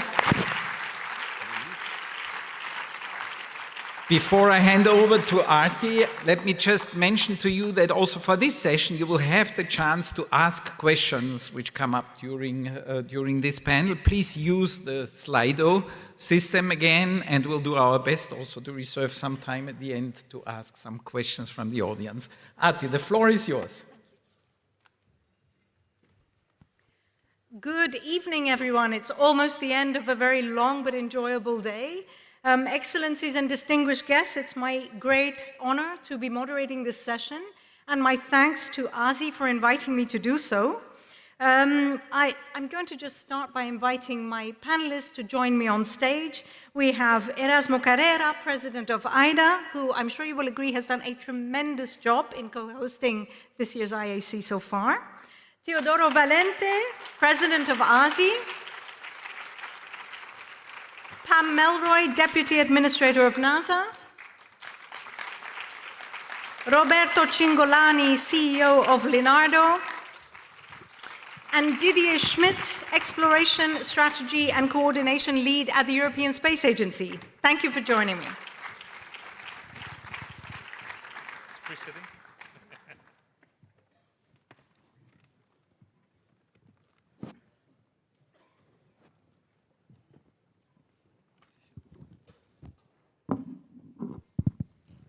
So, ladies and gentlemen, there is a lot of discussion right now on space sustainability, but it is usually in the context of an increasingly congested LEO orbit. I'm wondering, can we really limit our discussions on sustainability to only LEO, MEO, and even GEO, when we can see that on the one hand, we have a renewed enthusiasm on the part of space agencies for returning to the moon and going beyond, and secondly, the commercial sector is playing an ever more important role in lunar activities as well. Furthermore, many space actors have an eye towards using the moon as a springboard for the further exploration of Mars and beyond. So for me, this means that we have to start the conversation now on establishing responsible practices to ensure space sustainability more broadly beyond the Earth's orbit. COPUS, which is the Committee on the Peaceful Uses of Outer Space, convenes states around these kind of issues. It is UNUSA's job to support the committee in doing this. And in thinking about this topic, I firmly believe that we can learn important lessons, not just from what has happened in the past, but what we see happening right before us now. I would invite you to consider a very recent example. The scenario of the 2 astronauts who are staying a little bit longer on the ISS than they anticipated. Besides reminding us that space exploration is still extremely complex, dangerous, risky, and obviously expensive, this scenario provides a great example against which to measure how we might approach future space exploration activities. The safe return of these 2 astronauts depends entirely on one country right now, and more specifically even on industry. Within the next 5 years, we could so easily see this kind of a scenario on the moon. I mean, I think that was a really big takeaway from me when I was watching what was going on. It highlighted to me the importance of the Committee on the Peaceful Uses of Outer Space to convene countries around these kind of issues and international collaboration, but also that this could so easily happen on other bodies, most importantly right now, the moon. So are we really willing to put the lives of future world citizens in the hands of individual countries? Or, given that we're pushing rocket science to the max these days, should we not rather be trying to minimize risk through maximum cooperation on, for example, interoperability and standards, and so on? So against that background, I would like to start a conversation, and Pam, if you don't mind, I would like to start with you. With your commercial crew program, NASA has made sure that there were at least 2 companies who could safely transport both cargo and humans into space. And it's thanks to that approach that the 2 astronauts I was referring to can be safely returned home. Now, not all spacefaring nations have the capacity to have these kind of backup plans like NASA has facilitated in the US. But can international coordination, for example, on interoperability, help ensure redundancy for future missions, and with doing so, help us reduce risk? Absolutely. Thank you for raising that. We do think that it's incredibly important to have dissimilar redundancy, to have at least 2 vehicles that are capable of performing the mission. I think we should all have a vision for spaceflight to be like any other form of transportation. You all came here on different airplanes, different trains, different cars, different modes of transportation. And imagine a world where there was only one type of airplane. We had challenges during the space shuttle program when we had issues with the vehicle that required some rework and to safely go forward. So we feel very strongly that that dissimilar redundancy is important. And we would like to extend it out to the future. But I think for today, just like other forms of transportation, the reason why that dissimilar redundancy works is because that we have interoperability and common standards in our airports, in our train stations, in our ships' ports. And so the ability for us to work together on interoperability and standards will actually help promote the ability, I mean, it's a terrible thought, somebody having an astronaut stranded somewhere in space and through the lack of a common docking mechanism not be able to bring them back or help them in some way. We can't let that happen. I think that would be a big mistake. So I think there is a lot to learn from the past here and other modes of transportation as well. Fantastic, thank you so much. And I think we would be doing a disservice to future astronauts and so on if we didn't ensure that we work on this. So Teodoro, if I can come to you, in 1.5 years' time or so, you're going to have the joyful task of chairing COPUS and ATLAC, which is the Action Team for Sustainable Lunar Activities, which was established by the Committee on the Peaceful Uses of Outer Space just this year in June. ATLAC will be in the middle of its deliberations when you assume the chair. And within COPUS, it's arguably the only venue right now where we can hope for a real discussion on these kind of topics, interoperability and global cooperation. How can Italy leverage its experience in strategic collaborations, and you have a lot of it, with other space players to ensure that ATLAC is going to be effective in establishing sustainable lunar practices? Thank you, Ati. Thank you for this question. I mean, this was a discussion we had just 20 minutes ago, Pam? Yeah. During the table of Artemis Accords. So we are thinking on the best way in order to involve as much as possible actors in this topic, which is important not for the Italian Space Agency, not for NASA, but is important for all the countries which are involved in sustainable exploration. So we do have shared some ideas and, let me say, some standards, some guidelines inside the work which has been done on the table of the Artemis Accords.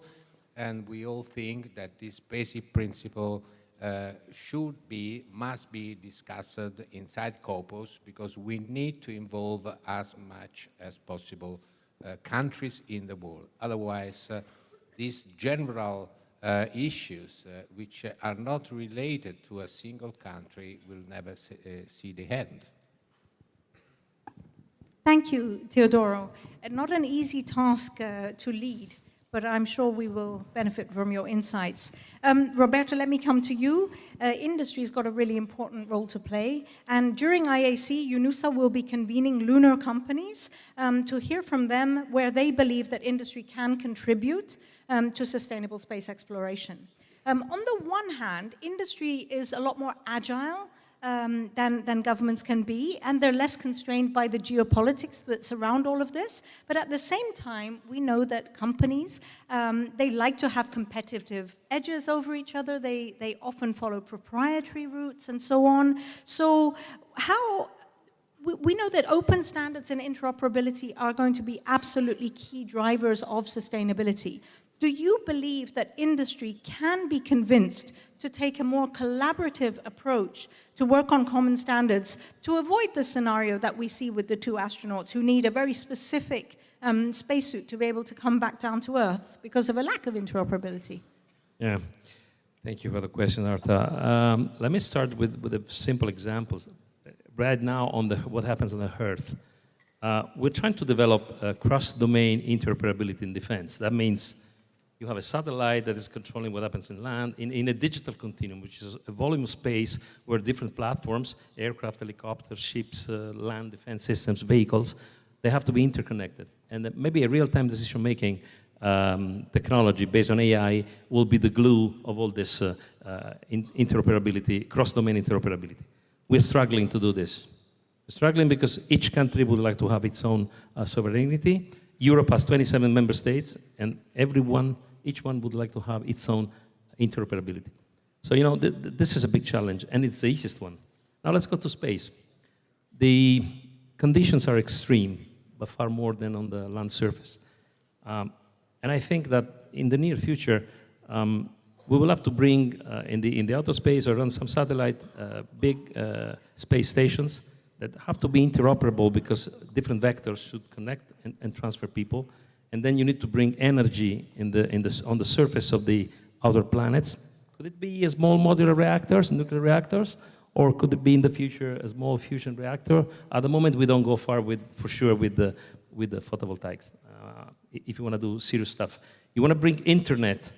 You want to create a digital continuum. You need power for high-performance computing, and then you want to have GPS on a satellite that you don't know, or on a planet that you don't know. So those things are energy-consuming. We need a standard for for energy, we need the standard for machines, and ultimately we will need robots, intelligent autonomous systems that are morphic, capable to adapt, changing their shape depending on the needs, because humans will not be able to work for hours and hours and hours in the outer surface of a planet without atmosphere. So this is paramountly more difficult than the cross-domain interoperability we want to do on land for defense. Companies can only get together and be allied, and private and public can only be allied. Otherwise, there is no chance to be successful in this respect. And consider that we're not going to make big money with this kind of technology for the beginning. The money in the space economy comes primarily from services. Before you get money out of services in the space, in outside space, we will need a lot of time. So for the beginning, we have to invest, we have to cooperate, we have to share knowledge with the public and among the privates. I'm confident this is easier in the space than on Earth, unfortunately. I'm going to stay with you for 1 second. Usually when we talk about standards, it's because there are economies of scale to be tapped, right? We know that by creating mass markets, we can earn more. We can unlock a huge market. When it comes to space missions, yes, there's a lot of missions, but is it enough to constitute a mass market? Very small numbers. I mean, how many planets you want to invade in the next 20 years? Maybe 2, if we're lucky, Moon and Mars. So I know this is a huge challenge, but you will never make a mass production for the beginning. In the future, when you will have colonies and maybe what else, so there will be services, and then we will make a lot of money. But you have to go up to the point that you create a community, a large market. At the moment, this is the top of the knowledge of humanity. This needs a joint effort. You don't do this for money, at the beginning at least. Right. Thank you very much. Okay, I'm going to go to Erasmo. Erasmo, we've heard from space agencies, we've heard from industry.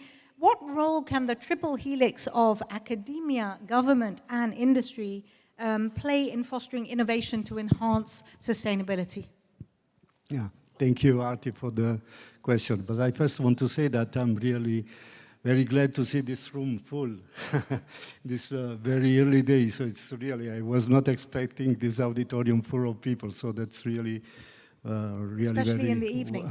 Especially in the evening, you know, probably the welcome reception is going to start in a few minutes. So, but yeah, and you know, when from people from academia, usually this is the question we always make, you know, because we produce, especially for an engineering school as in the place I am, so we always make this kind of question. And the point is that when you do this in a very good way, you can have a chance to solve the problems.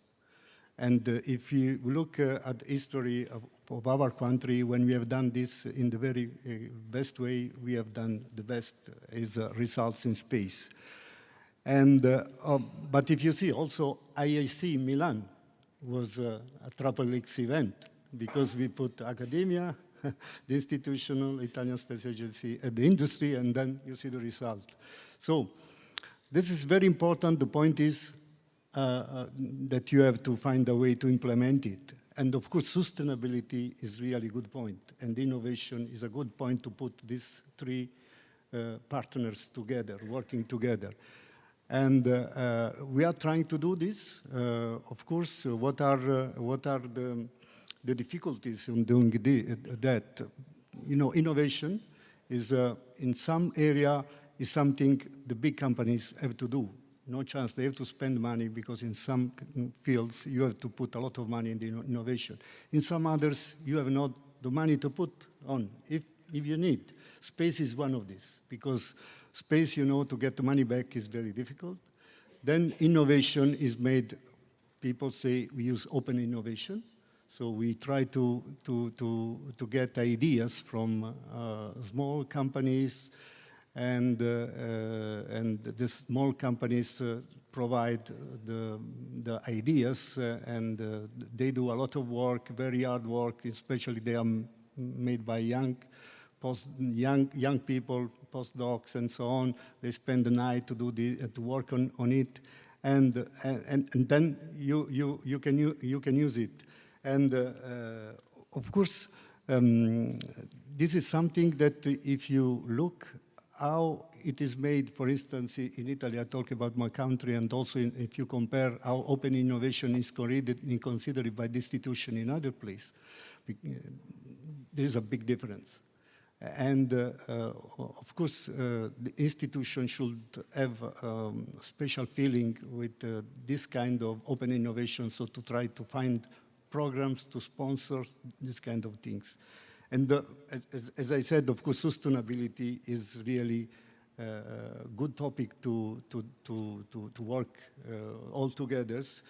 And but we also we discussed during your workshop party is one of the main point is to try a way to fix rules, right? Because if you don't fix rules, then it will be difficult to really make something sustainable, right? Because we have to try to really find a way that, for instance, very simple thing about that everyone can understand, debris. Now we create always debris, right? And we do not have really rules that we have to remove the debris we create, right? So we need some rules, and this is something that can be done at the political level probably, and this is easier when you work, for instance, in Italy, we have a situation which the travel leaks are mostly, you say, governed by the Italian government, because the university is from the government, as is the government, and Leonardo is somehow from the government as well. So this should be easier to do it, but we need someone that is so brave to try to fix rules. And then we say, okay, they are wrong, we can improve that, but we need someone that is going to fix rules and to respect these rules. At the moment, it's difficult to do it. Yes, and you raise an interesting point there. If I can jump back to you, Roberto, for a second, not scripted this time, but still, can we count on industry to take their own initiative to come together, or do they need to be convened? I mean, when it comes to Luna, we will convene them as an office, as a part of our capacity building role, but industry of their own accord is not necessarily going to start working on common standards, are they? We have to be very clear about this issue. Erasmus said we are public. We're actually not true. Gently not true. My main shareholder, 30%, is the Ministry of Finance, but I report to the market, and I'm listed at the stock market, and I report to the market. Whatever I do has to be accepted by the market, and all my peers in different countries, they undergo the same rules. Of course, because we treat defense, the state must be in the board, because you have to control that you respect defense sovereignty and so on and so forth. But we are actually very complex multinational companies. So to answer your question, we're not so free to do what we want, because as you know, there are geopolitical balances to respect. In Europe, we're working hard to create champions, to create big groups that are collaborating, but still we have to talk to our states, because ultimately the states have the last word on national sovereignty. And this is, unfortunately, something we have to take into account. I think even in the States, there are rules that Elon Musk, in collaborating with the NASA and other bodies, they have to respect, I think, because national safety is public, ultimately. That's great. You actually reinforce the importance of the action team which has been created by COPUS in saying that then, and the importance of the collaboration between the member states. Thank you. Okay, Didier, let me come to you. ESA, on the one hand, you're synonymous with international collaboration because you convene all of your member states. You are also championing the Zero Debris Charter, which includes lunar orbits. It's important to note that. At the same time, one of your prime objectives is to ensure the competitiveness of European companies and the European capacities on the global stage. And right now, that is arguably got to be one of the top priorities. So how can ESA ensure European competitiveness and also reconcile it with sustainable practices, which often can come at a cost? Yeah, absolutely. I mean, first of all, we have issued a few months ago the European strategy for exploration. It's called Expo 2040. In there, the vision is very straightforward. We say we have to do exploration in a sustained, sustainable, and responsible way. So nice words, yeah, I admit. Now they have to be transformed into action and into programs. So we are really committed to do this. Now, responsible means it's more expensive, but so be it. That's the price to pay. Absolutely. And maybe I'm old school, but I still believe that exploration, it has to be institutional driven, even though there are commercial activities and commercial actors that can have play their role. But that also means that the institutional level, the government level, has to put the guidelines and has to put some obligations, cannot be reinforced multinationally, but at least on the ESA side and maybe others, other agencies should have this as a rule, as a baseline, so to say. Now, of course, there is competition, and therefore you would go for the lowest price. But if this means that you don't respect these high-level, so to say, vision statements, that's not the way to go. Obviously, you cannot deorbit and burn things in moon orbit. When you land anything on the moon surface, it will stay there. So this is where we have to make sure, also with a future very heavy landing, 20 tons plus landings and takeoff again, the blast effects that you have. So it's not just landing something and nothing happens, and you take off and nothing happens. So there are issues to be looked at. So really, we shall also have a say in there, even if it's a commercial activity. By the way, if there are commercial activities today which are popping up, it is because they are based, or they base their activities on the shoulders of others, and most of the time it has been, and it is, public money since decades, since generations. You cannot just invent a rocket like this, or a satellite, or a lander. This has been mostly institutional driven since the beginning. And therefore, it's a given that this investment and know-how created by public money and therefore has a say, the public opinion even, and the agencies have a say into how even commercial activities for exploration are put forward. Great, thank you. And I want to stay with you for a second, perhaps just for clarification for me and for the audience. When companies have signed on to ESA's Zero Debris Charter, that is as far as ESA missions or ESA-funded missions go. Does that also impact, for example, if a commercial company orders a satellite from Airbus? Does it extend further? Is it a commitment from other actors to extend the Zero Debris Charter into their broader activities? Well, the principle here is that we want to lead by example. That's the baseline. So we will, of course, push, so to say, these companies to do the same. And obviously, you see also the popping up of these all these missions with capturing and deorbiting what we call today trash or satellites which are obsolete and so on. Instead of doing this, well, yeah, we have to do it. But in addition, we should avoid that this is needed for future satellite launches. And we will start, as you have said, we are even committed to look into this around the moon, and we will start a study to see what the impact is and what the impact on the technology is, bringing satellites into graveyard orbits after their use, or minimizing the risk for collision, or even spiraling down on the surface of the moon. Thank you. I think leading by example requires a certain amount of courage and boldness.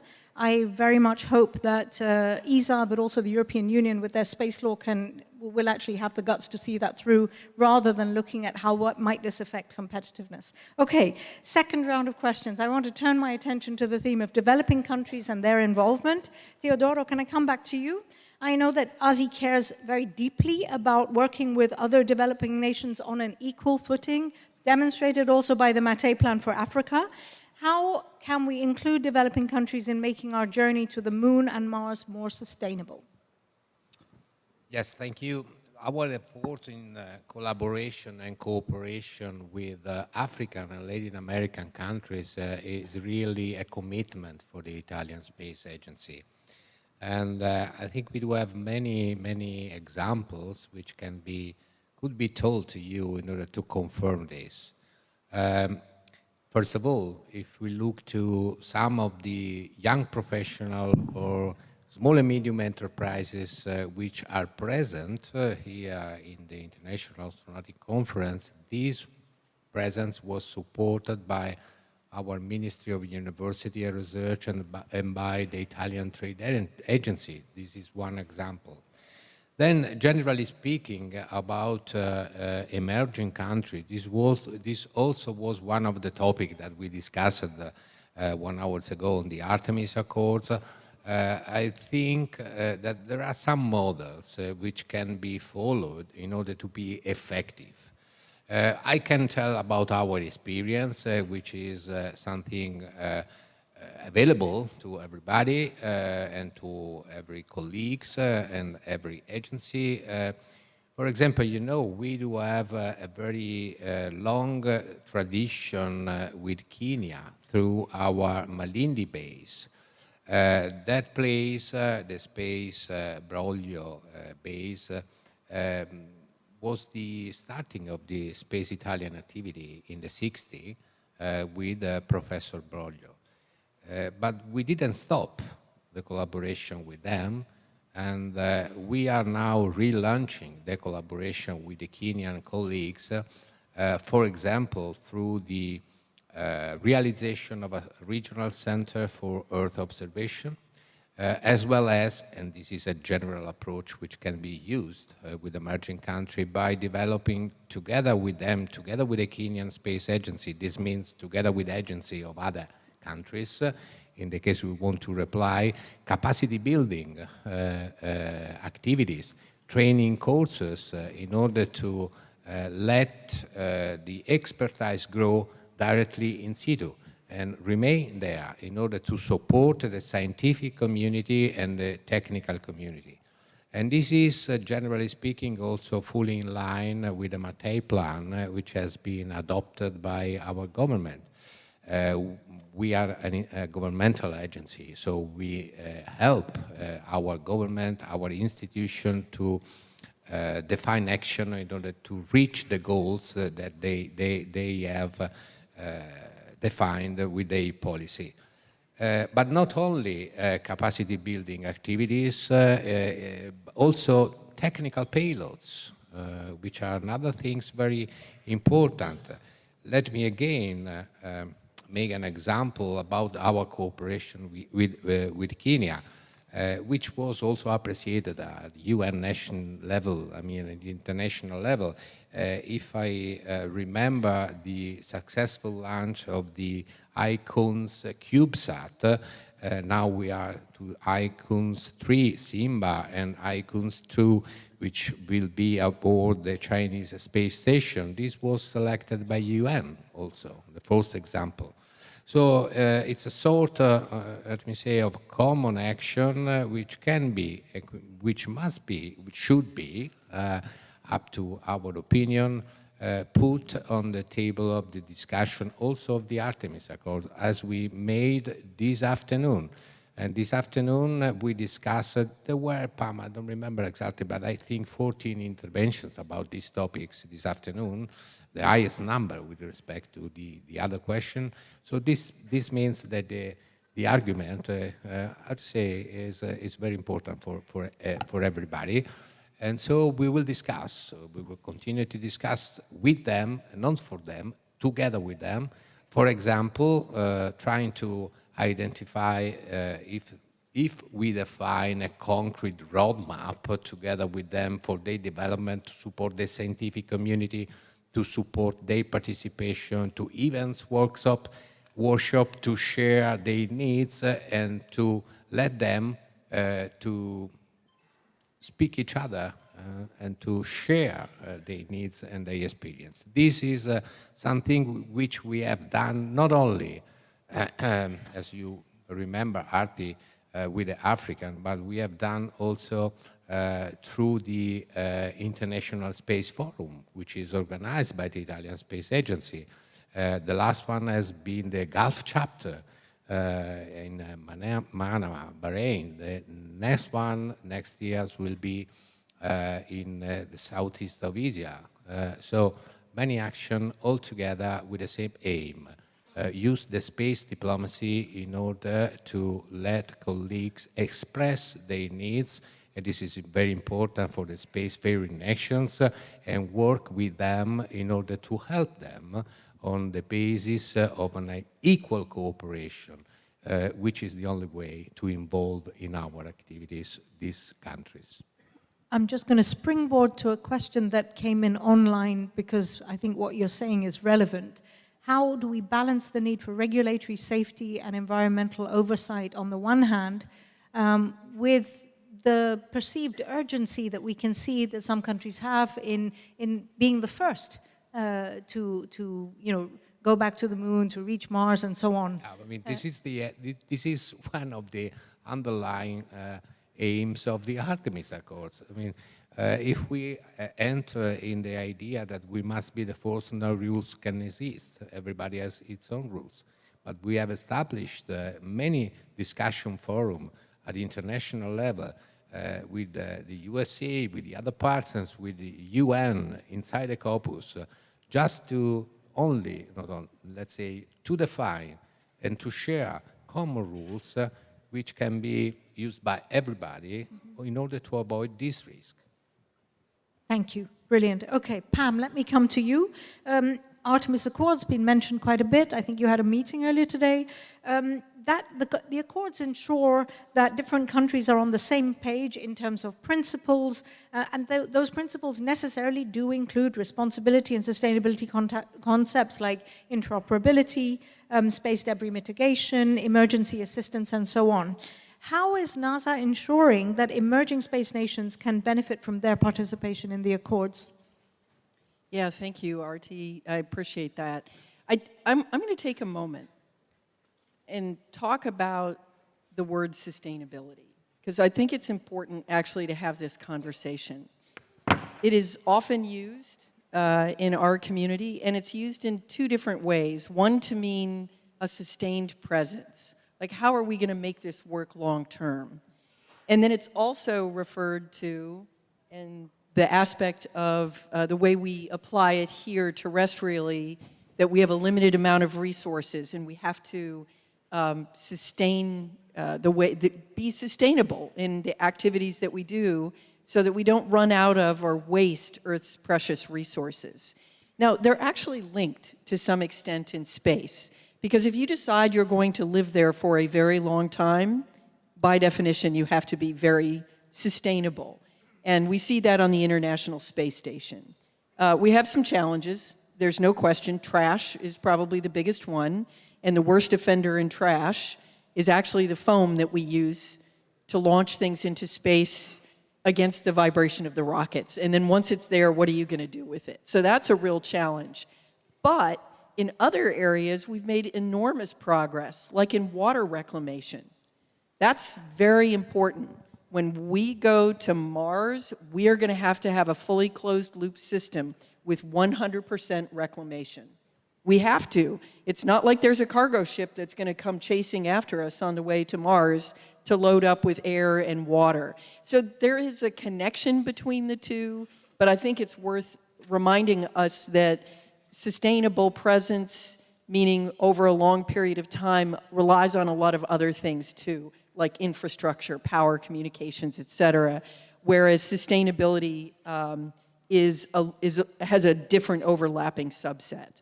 So I just want to make sure I bring that up, because that's a problem that we've had sometimes, is being sure what we're talking about. But let's talk about our emerging space nation partners. I think, Teodoro, you said it so incredibly well.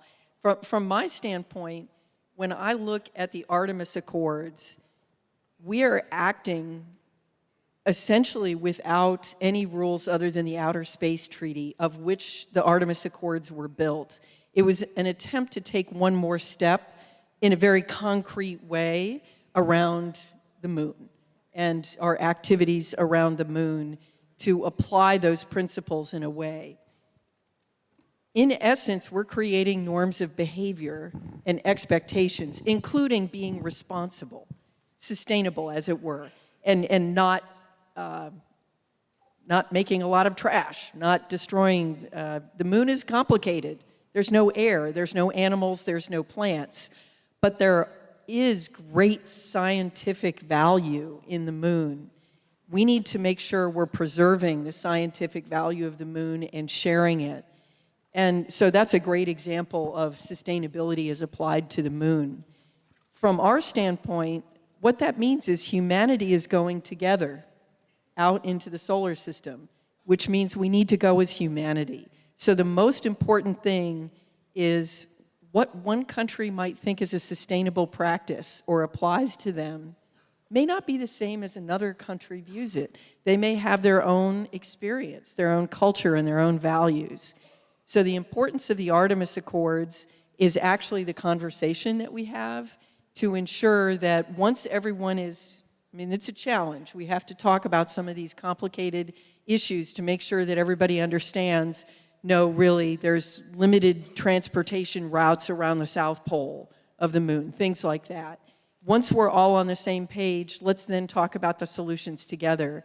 Because if we're going to go to space, we should go to space as humanity.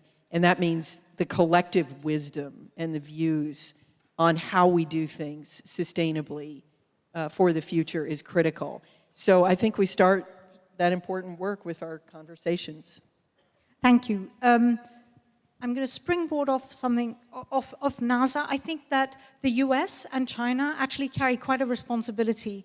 You don't just have the principles, but you have the actual Artemis program. And on the back of that, you're having concrete conversations about real partnerships with also a lot of developing countries. Just like China with its Chang'e missions is inviting different payloads on there, also from developing countries. I'm springboarding from this to Erasmo. Brilliant minds exist in all countries. Are we just going to put the responsibility on the US and China with their concrete programs to involve these countries? How can we ensure that the global talent, which we know is out there, is leveraged to accelerate achievement in responsible and sustainable space activities like lunar and so on?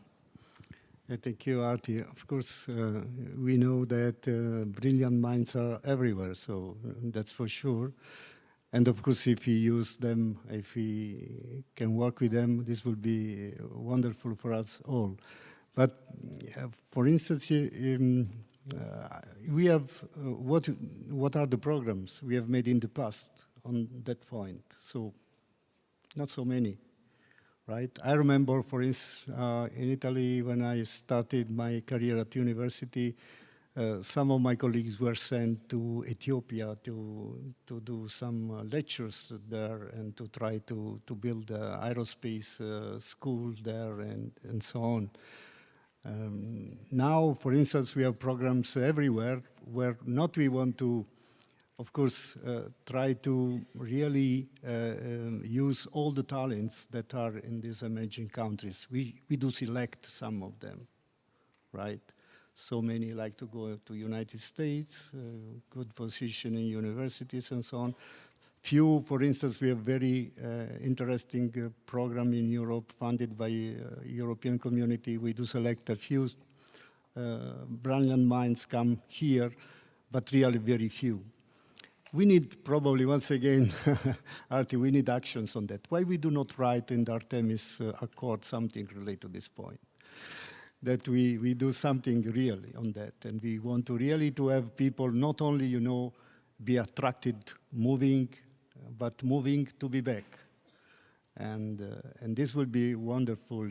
So this morning we had one of the award to India, and they said that they did these missions because they came here years ago. They were learning from others, and then they start to build, and now they did it very significant missions, you know. So we need, for IAC is also the place where you can try to do something like that, yeah? And this is probably, you know, with UNOSA, I know you are doing a little bit, but it's not enough. this is also another point that this is a very multi-sectorial topic. So you cannot take only engineer, you have to take really different expertise. And so also you can also use this kind of topics to create some new kind of paths for education. Because this is very really multi-sectorial. So if we talk about sustainability, you have to know for so many things. If you go to Moon, to Mars, you have to have so many knowledge that are usually not in one course that you have now. So this is something that can be, this is a little provocation for people from Artemis set in this section here. But something can be put on this and to do something in this direction, yeah, if you really believe that this is important, yeah. Okay. Thank you, thank you. I love the way that each answer gives me the segue to the next question. Roberto, let me come to you. I'm thinking IRIS squared in the European Union, one of the criteria of the European Commission is make sure that SMEs are involved and that they have a role to play. When we talk about lunar and Mars, there's the push about make sure developing countries are involved, make sure they have a role to play. But here we're talking about the cutting edge of technology development.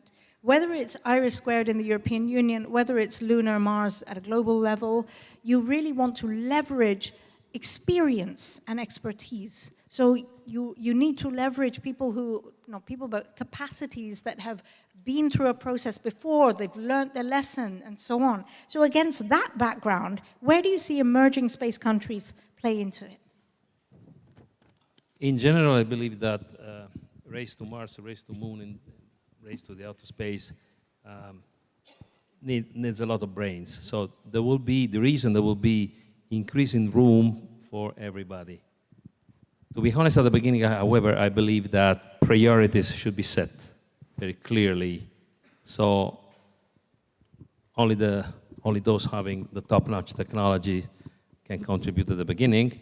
And I think states or institutions that are traditionally ahead will pave the way for those who will grow in the near future. So we should not artificially boost technology equality, because this does not exist. We should, however, create an environment, an ecosystem in which countries or institutions that are ahead create the good prerequisites for the others to develop and eventually inventing something new. Otherwise, we're going to lose the priority. The priority is being fast in doing the most difficult thing that humanity has ever met, together with maybe genomic and proteomics, but that's another story. Good point. Didier, jumping straight to you, leveraging that point, you've got your hands full in coordinating the ESA member states already around these activities, and with the principles of geographic return, etc., every member state wants to have its role. So against that background, how do you bring developing countries into activities around space exploration? Yeah, I mean, indeed, you mentioned that we have 22 member states in our exploration program, and they're all not only the big ones, as you can imagine. We have now started an initiative to have a few small missions around the Moon and on the Moon, in the range of 50 to 80 million, launch included. And I can tell you there is an immense interest for the small countries to participate. So I can imagine that outside of Europe, emerging countries will have exactly the same will. They don't want to be a sub-element, a subsystem of a bigger, industry or program. They want to exist by themselves as well, which is very good. By the way, there are, I think, around 70 space agencies worldwide. That's 1 in 3 countries has a space agency. So they're not all big ones, as you can imagine. And nearly half of them have contributed to the global exploration roadmap. ESA is chairing the work this year, and we have issued this common document. As long as smaller countries, emerging countries, have good ideas which are aligned with this global exploration trend, I would really favor that we go ahead by promoting it. Now, there has been some examples of CubeSats released in orbit. The problem, of course, with the moon, if you want to release something on the moon or even have many rovers on the surface, the ride is much more expensive, an order of magnitude more. So these countries are able to do these technology progresses, even at university level, CubeSats and so on, but they're not able to finance the way to put this around in orbit, like CubeSats around in lunar orbit or whatever. We can put mini rovers on the surface.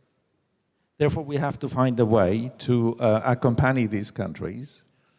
And I would even push back to you to say maybe UNOSA could have a role in there to, as I said, aligned with the strategy. It has to make sense. It's not just, something fancy. But any information from orbit about the moon surface is a good thing to have. Pam mentioned the huge interest in science. That's exactly what we need. But we need also a lot of information about precision landing and so on. So if there are interesting, brilliant minds and can provide this, we collectively should find a way to push it to the next boundary, to the moon, eventually even to Mars. We are also looking into CubeSat releases on our missions to Mars in the next decade. So it's just a matter of finding the right will and finding the right way. But if it's of interest to the community, why shouldn't we find the way to do it? Excellent. Right, we're in our last 9 minutes. We at COPUOS, in the committee, and at UNOSA, we can only go as fast as our member states want us to. We have, in this year in June, set up this action team to look at sustainable lunar activities. But the reality of what's happening in the market, including from private industry, is that there's already multiple communication systems being planned around the moon, different navigation systems being planned around the moon, right? So my question to you is, actually, I'm wondering what is the real question behind that? It's not obvious. We have to get a handle on this. The moon is 1/6 of the size of Earth. It cannot support so many systems. Fast forward 5 years from now, just as your starter for 10, what do you think is the situation? Do you believe we will have a handle on this? Or are we going to be confounded with a new sustainability problem like we already have on Earth? Your starter for 10, Pam. Oh, I think this is a really hot topic, particularly in comm navigation for us. It's a hot topic for NASA inside the US government. There are others who may want to go to the moon, other parts of the government, industry, et cetera. Those standards are absolutely critical. Actually, there's been a communications and data standards organization that NASA co-chairs for years called CCSDS that sets communications and data standards across all the space agencies. So there's a good leverage point there, but absolutely with the ESA's Moonlight program, absolutely we are talking about the idea of interoperability. I mean, the idea is that if people want dedicated communications capability, because the reality is, even with the size of the moon, I mean, here on Earth, everybody wants more bandwidth all the time, right? More data, more bandwidth. Right? Nobody ever wanted less power or less data.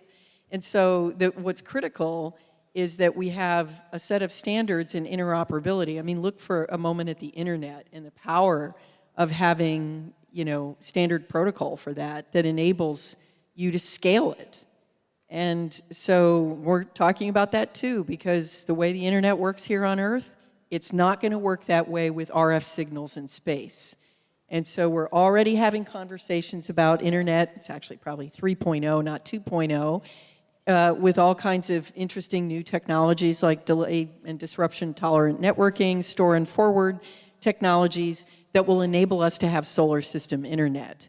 So, I mean, maybe I'm just winding back to the place I started at the beginning, but this interoperability and standardization, and to your point, when you were talking to Roberto, well, how do you make industry do that? Collaborate to compete. right? But things like a USB standard came because there was a big dog in industry, and in this case, the big dog has to be us in government to say, no, we're going to be interoperable because it's in the interest of the collaboration of our countries with each other. And so we will work together to set standards that industry then is obligated to follow. We won't buy your stuff if it doesn't meet those standards. So, I mean, I think there are challenges to that approach, but we've got to start somewhere, and that's where we're starting now. And can we incentivize it? I mean, we keep talking about the need for governments or space agencies to come together and set the rules and guidelines and so on. What about incentivizing it? Is there room for that? Well, the incentive for industry is they won't get a contract otherwise. I think the incentive for, it's true. Am I wrong, Roberto? No, I'm totally right. Fully agree. I've been on both sides. Fully agree. But I do think what we are trying to create, I think with our collaboration, this is why we feel so strongly about the Artemis program having international partnerships. Because when we take the decision to work together, you've created the incentive. And, you know, we have some dissimilar redundancy on the International Space Station, but in a lot of ways we converged on standards for certain things so that we could share each other's resources. And that we have to create the incentive by the will. Brilliant. Didier, coming back to this side of the panel, your view, 5 years from now, where are we? Multiple communication navigation systems, or have we got a handle on it? Well, first of all, I hope that we will have Moonlight in place, which is our navigation and communication system around the moon. We have the Pathfinder in preparation. That would be great. But in addition to this, our next flagship around Mars is really centered about communication and navigation capabilities. So we will sign the contracts in the coming weeks for the Phase AB1 studies of what is called the Lightship, which is a quite complex beast. And there also, it is not just the moon, it is Mars. Today is Moon to Mars discussion. And for once, I think we're a little bit ahead in the thinking because we have also an interdirectorate group at ESA on a solar system internet. So we're really looking, you know, with all the directorates being the Science Directorate, of course, Exploration, the Operations Directorate, and others, of course, Telecommunication, Navigation, and so on. All of us, we are thinking now much more global. We think solar system internet is the next way ahead. Brilliant. And therefore, obviously, interoperability is of the utmost importance. Thank you. We have 3 minutes left, so 1 minute each. Roberto? What do you want to know? 5 years from now, what does it look like? We'll be struggling like today. I mean, it's the technology. The challenge is terrible. So I think we have many challenges. I'm from the industry. Don't let me make forecasts. We know exactly where we have to go. How we arrive there is unclear yet. A dose of realism. Teodoro, give us some hope. Wow, okay. We will be on the moon. Okay? I mean, many things will change. We have very important technology now which are already developed and impacting deeply our technology, generally speaking. And so I hope that we will be able to use this new technology for the humankind and not for other things. Thank you. Erasmo, can you give me 60 seconds worth?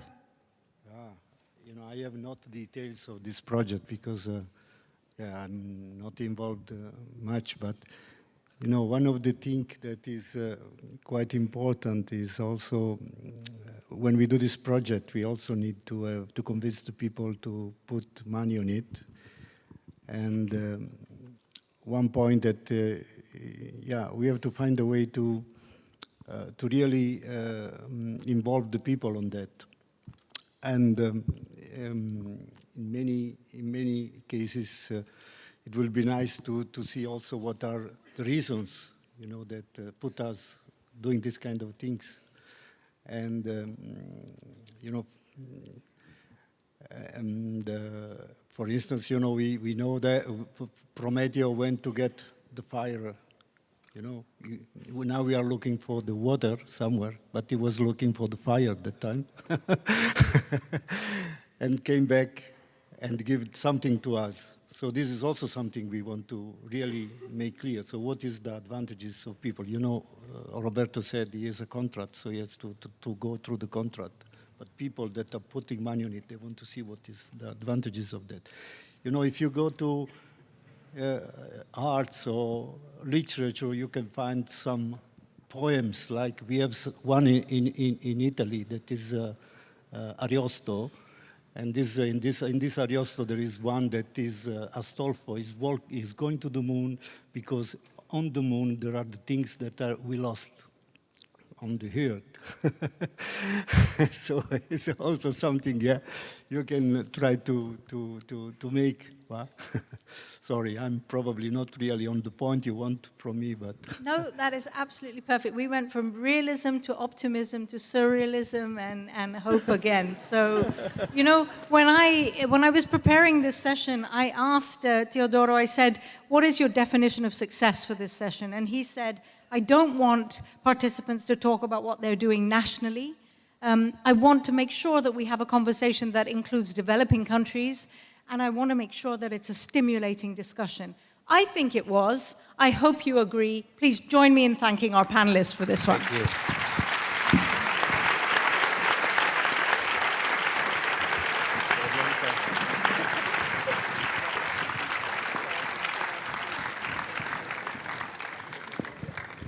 Oh, don't leave the room, please. We have another small event. Right? Can I take? Okay. You want to? I will do. Okay. La medaglia bronzo. Yes.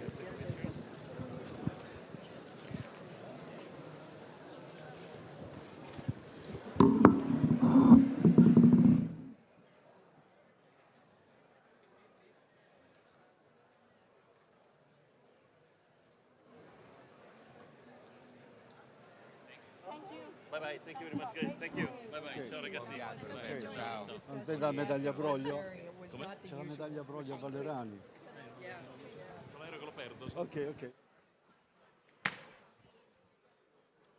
So, thank you to you. So, can I ask to sit down for we only need a few minutes. There is an award from...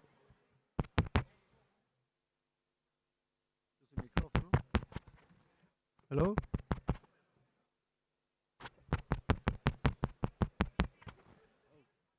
Yeah, this one. Hello? Okay.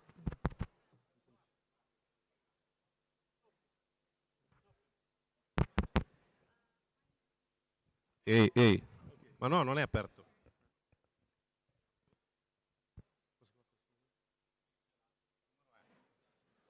Il numero 1.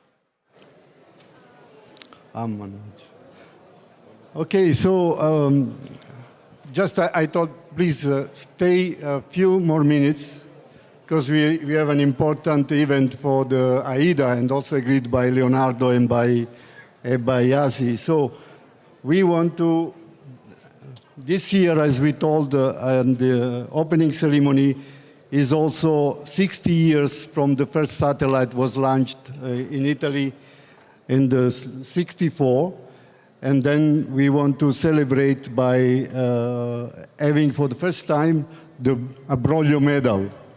And the Broglio medal is assigned in this IAC here in Milano. So we have just a, I think, 90-second video about Broglio. So please show the video.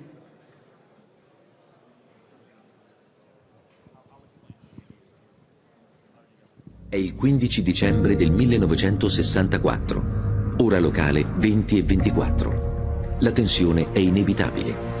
Finalmente il razzo Scout si solleva dalla rampa, la spinta è fulminea, il San Marco sparisce dalla vista. Sono attimi di ansia, poi minuti. La stazione siciliana di Punta Pachino, allestita per l'occasione, non riceve alcun segnale. C'è preoccupazione. La conferma arriva poco dopo dalla stazione di Woomera, in Australia, che intercetta il primo beep. Il San Marco ce l'ha fatta, è in orbita.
Can I come on stage, past president of AIDA, Amalia, just to help me to announce the winner?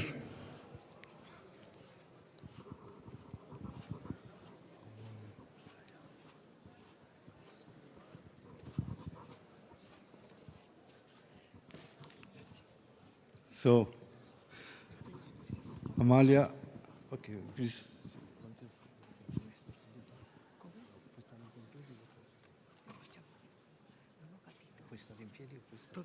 Okay, so I think I have to announce the winner now. I want to have Amalia, which is a past president of AIDA and also, you know, very well-known name in this International Astronautical Federation. So the winner of the first Broglio medal is Ernesto Valerani.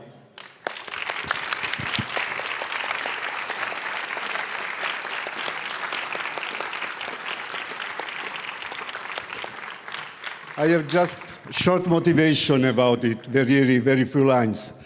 So Ernesto is extremely known in this field. He has organized a very successful IAC in Torino years ago, and he was the initiator of the Columbus program that he proposed as a joint Italian-German initiative at the European Space Agency. He deserves the award for his pioneering and outstanding contribution in human spaceflight. His dedication and achievement brought Italy at the forefront of space exploration by making Thales Alenia Space Italia the world leader in the construction of pressurized modules. So, congratulations.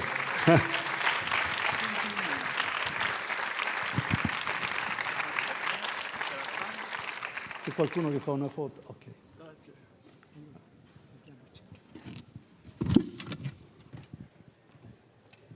Facciamo così. Io qua? Vieni, Ernesto, vai più là? Ok, mettiamola dopo.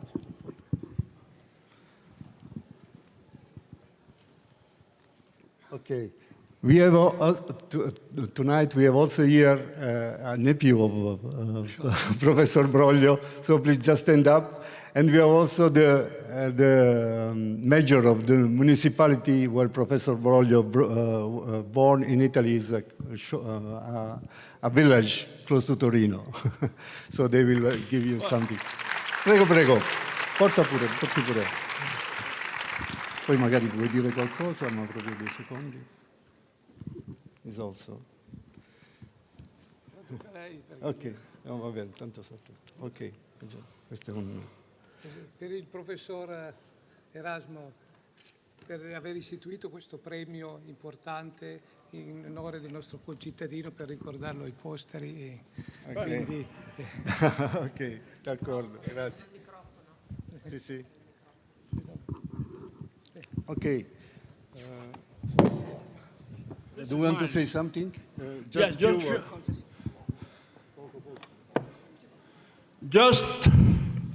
Just one word. when we started 60 years ago, the word sustainable was not existing. There was the word impossible. For Italy, it was impossible to believe that we could participate to the exploration. So that was a limitation that when I started working in space was too hard for us. And so we decided that it was necessary to achieve a place for Italy in space. So we worked very hard in order to find the way, and we were lucky enough to embark in some European Space Agency programs like Space Lab and later on into the station. Well, it was not easy. It was necessary to excite the imagination and to achieve the results. We made it. Now, with your permission, I wish to dedicate this medal to my colleagues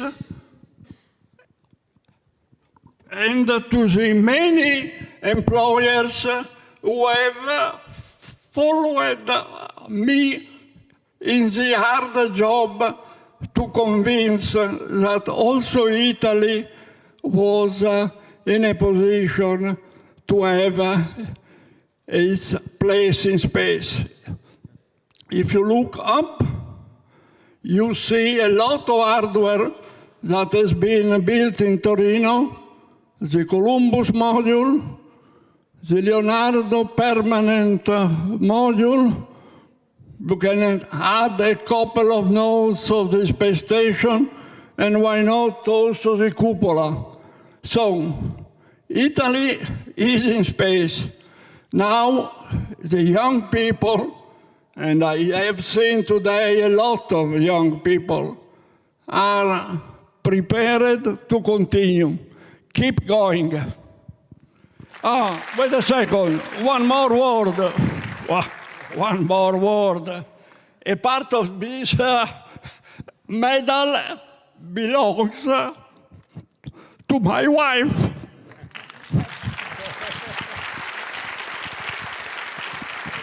Stand up.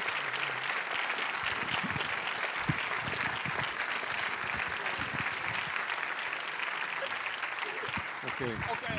So I just can add a few seconds. I think from my point of view, I think the two Italians that have more contributed to space are Broglio and Valerani. And what is nice that they had quite a different approach, as far as I understood. You know, Professor Broglio was considering the space something that should belong to the government, only to the government. And Ernesto was convinced that this was a good stuff, but also industry should play a role in that. And they did very good, very successful things both, you know, with different approach, because they were both extremely passionate in space. This was put the two in common. And now I give the word to Amalia that will close the ceremony. Just a moment to say that Ernesto Valerani was a school friend of mine, no? We had the same age. No, you are 1 year older than me. Yeah. No, that's important, that's important. So, Ernesto was a good boy, a good student, and we spent some beautiful time together. But I take this opportunity just to say that you said about sustainability, no? Sustainability, opportunity for faith activity, and so on.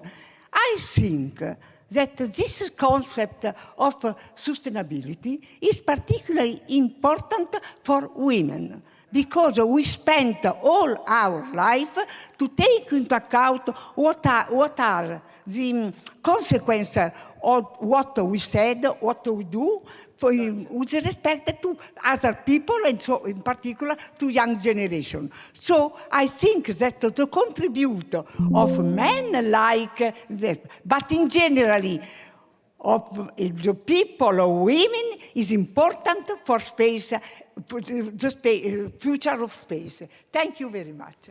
Well,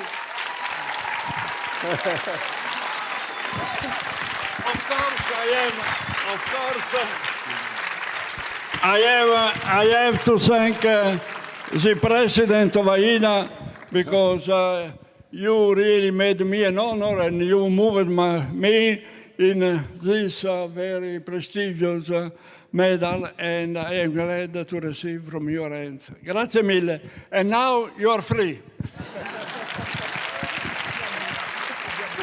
Grazie a voi, è stato bellissimo. Grazie.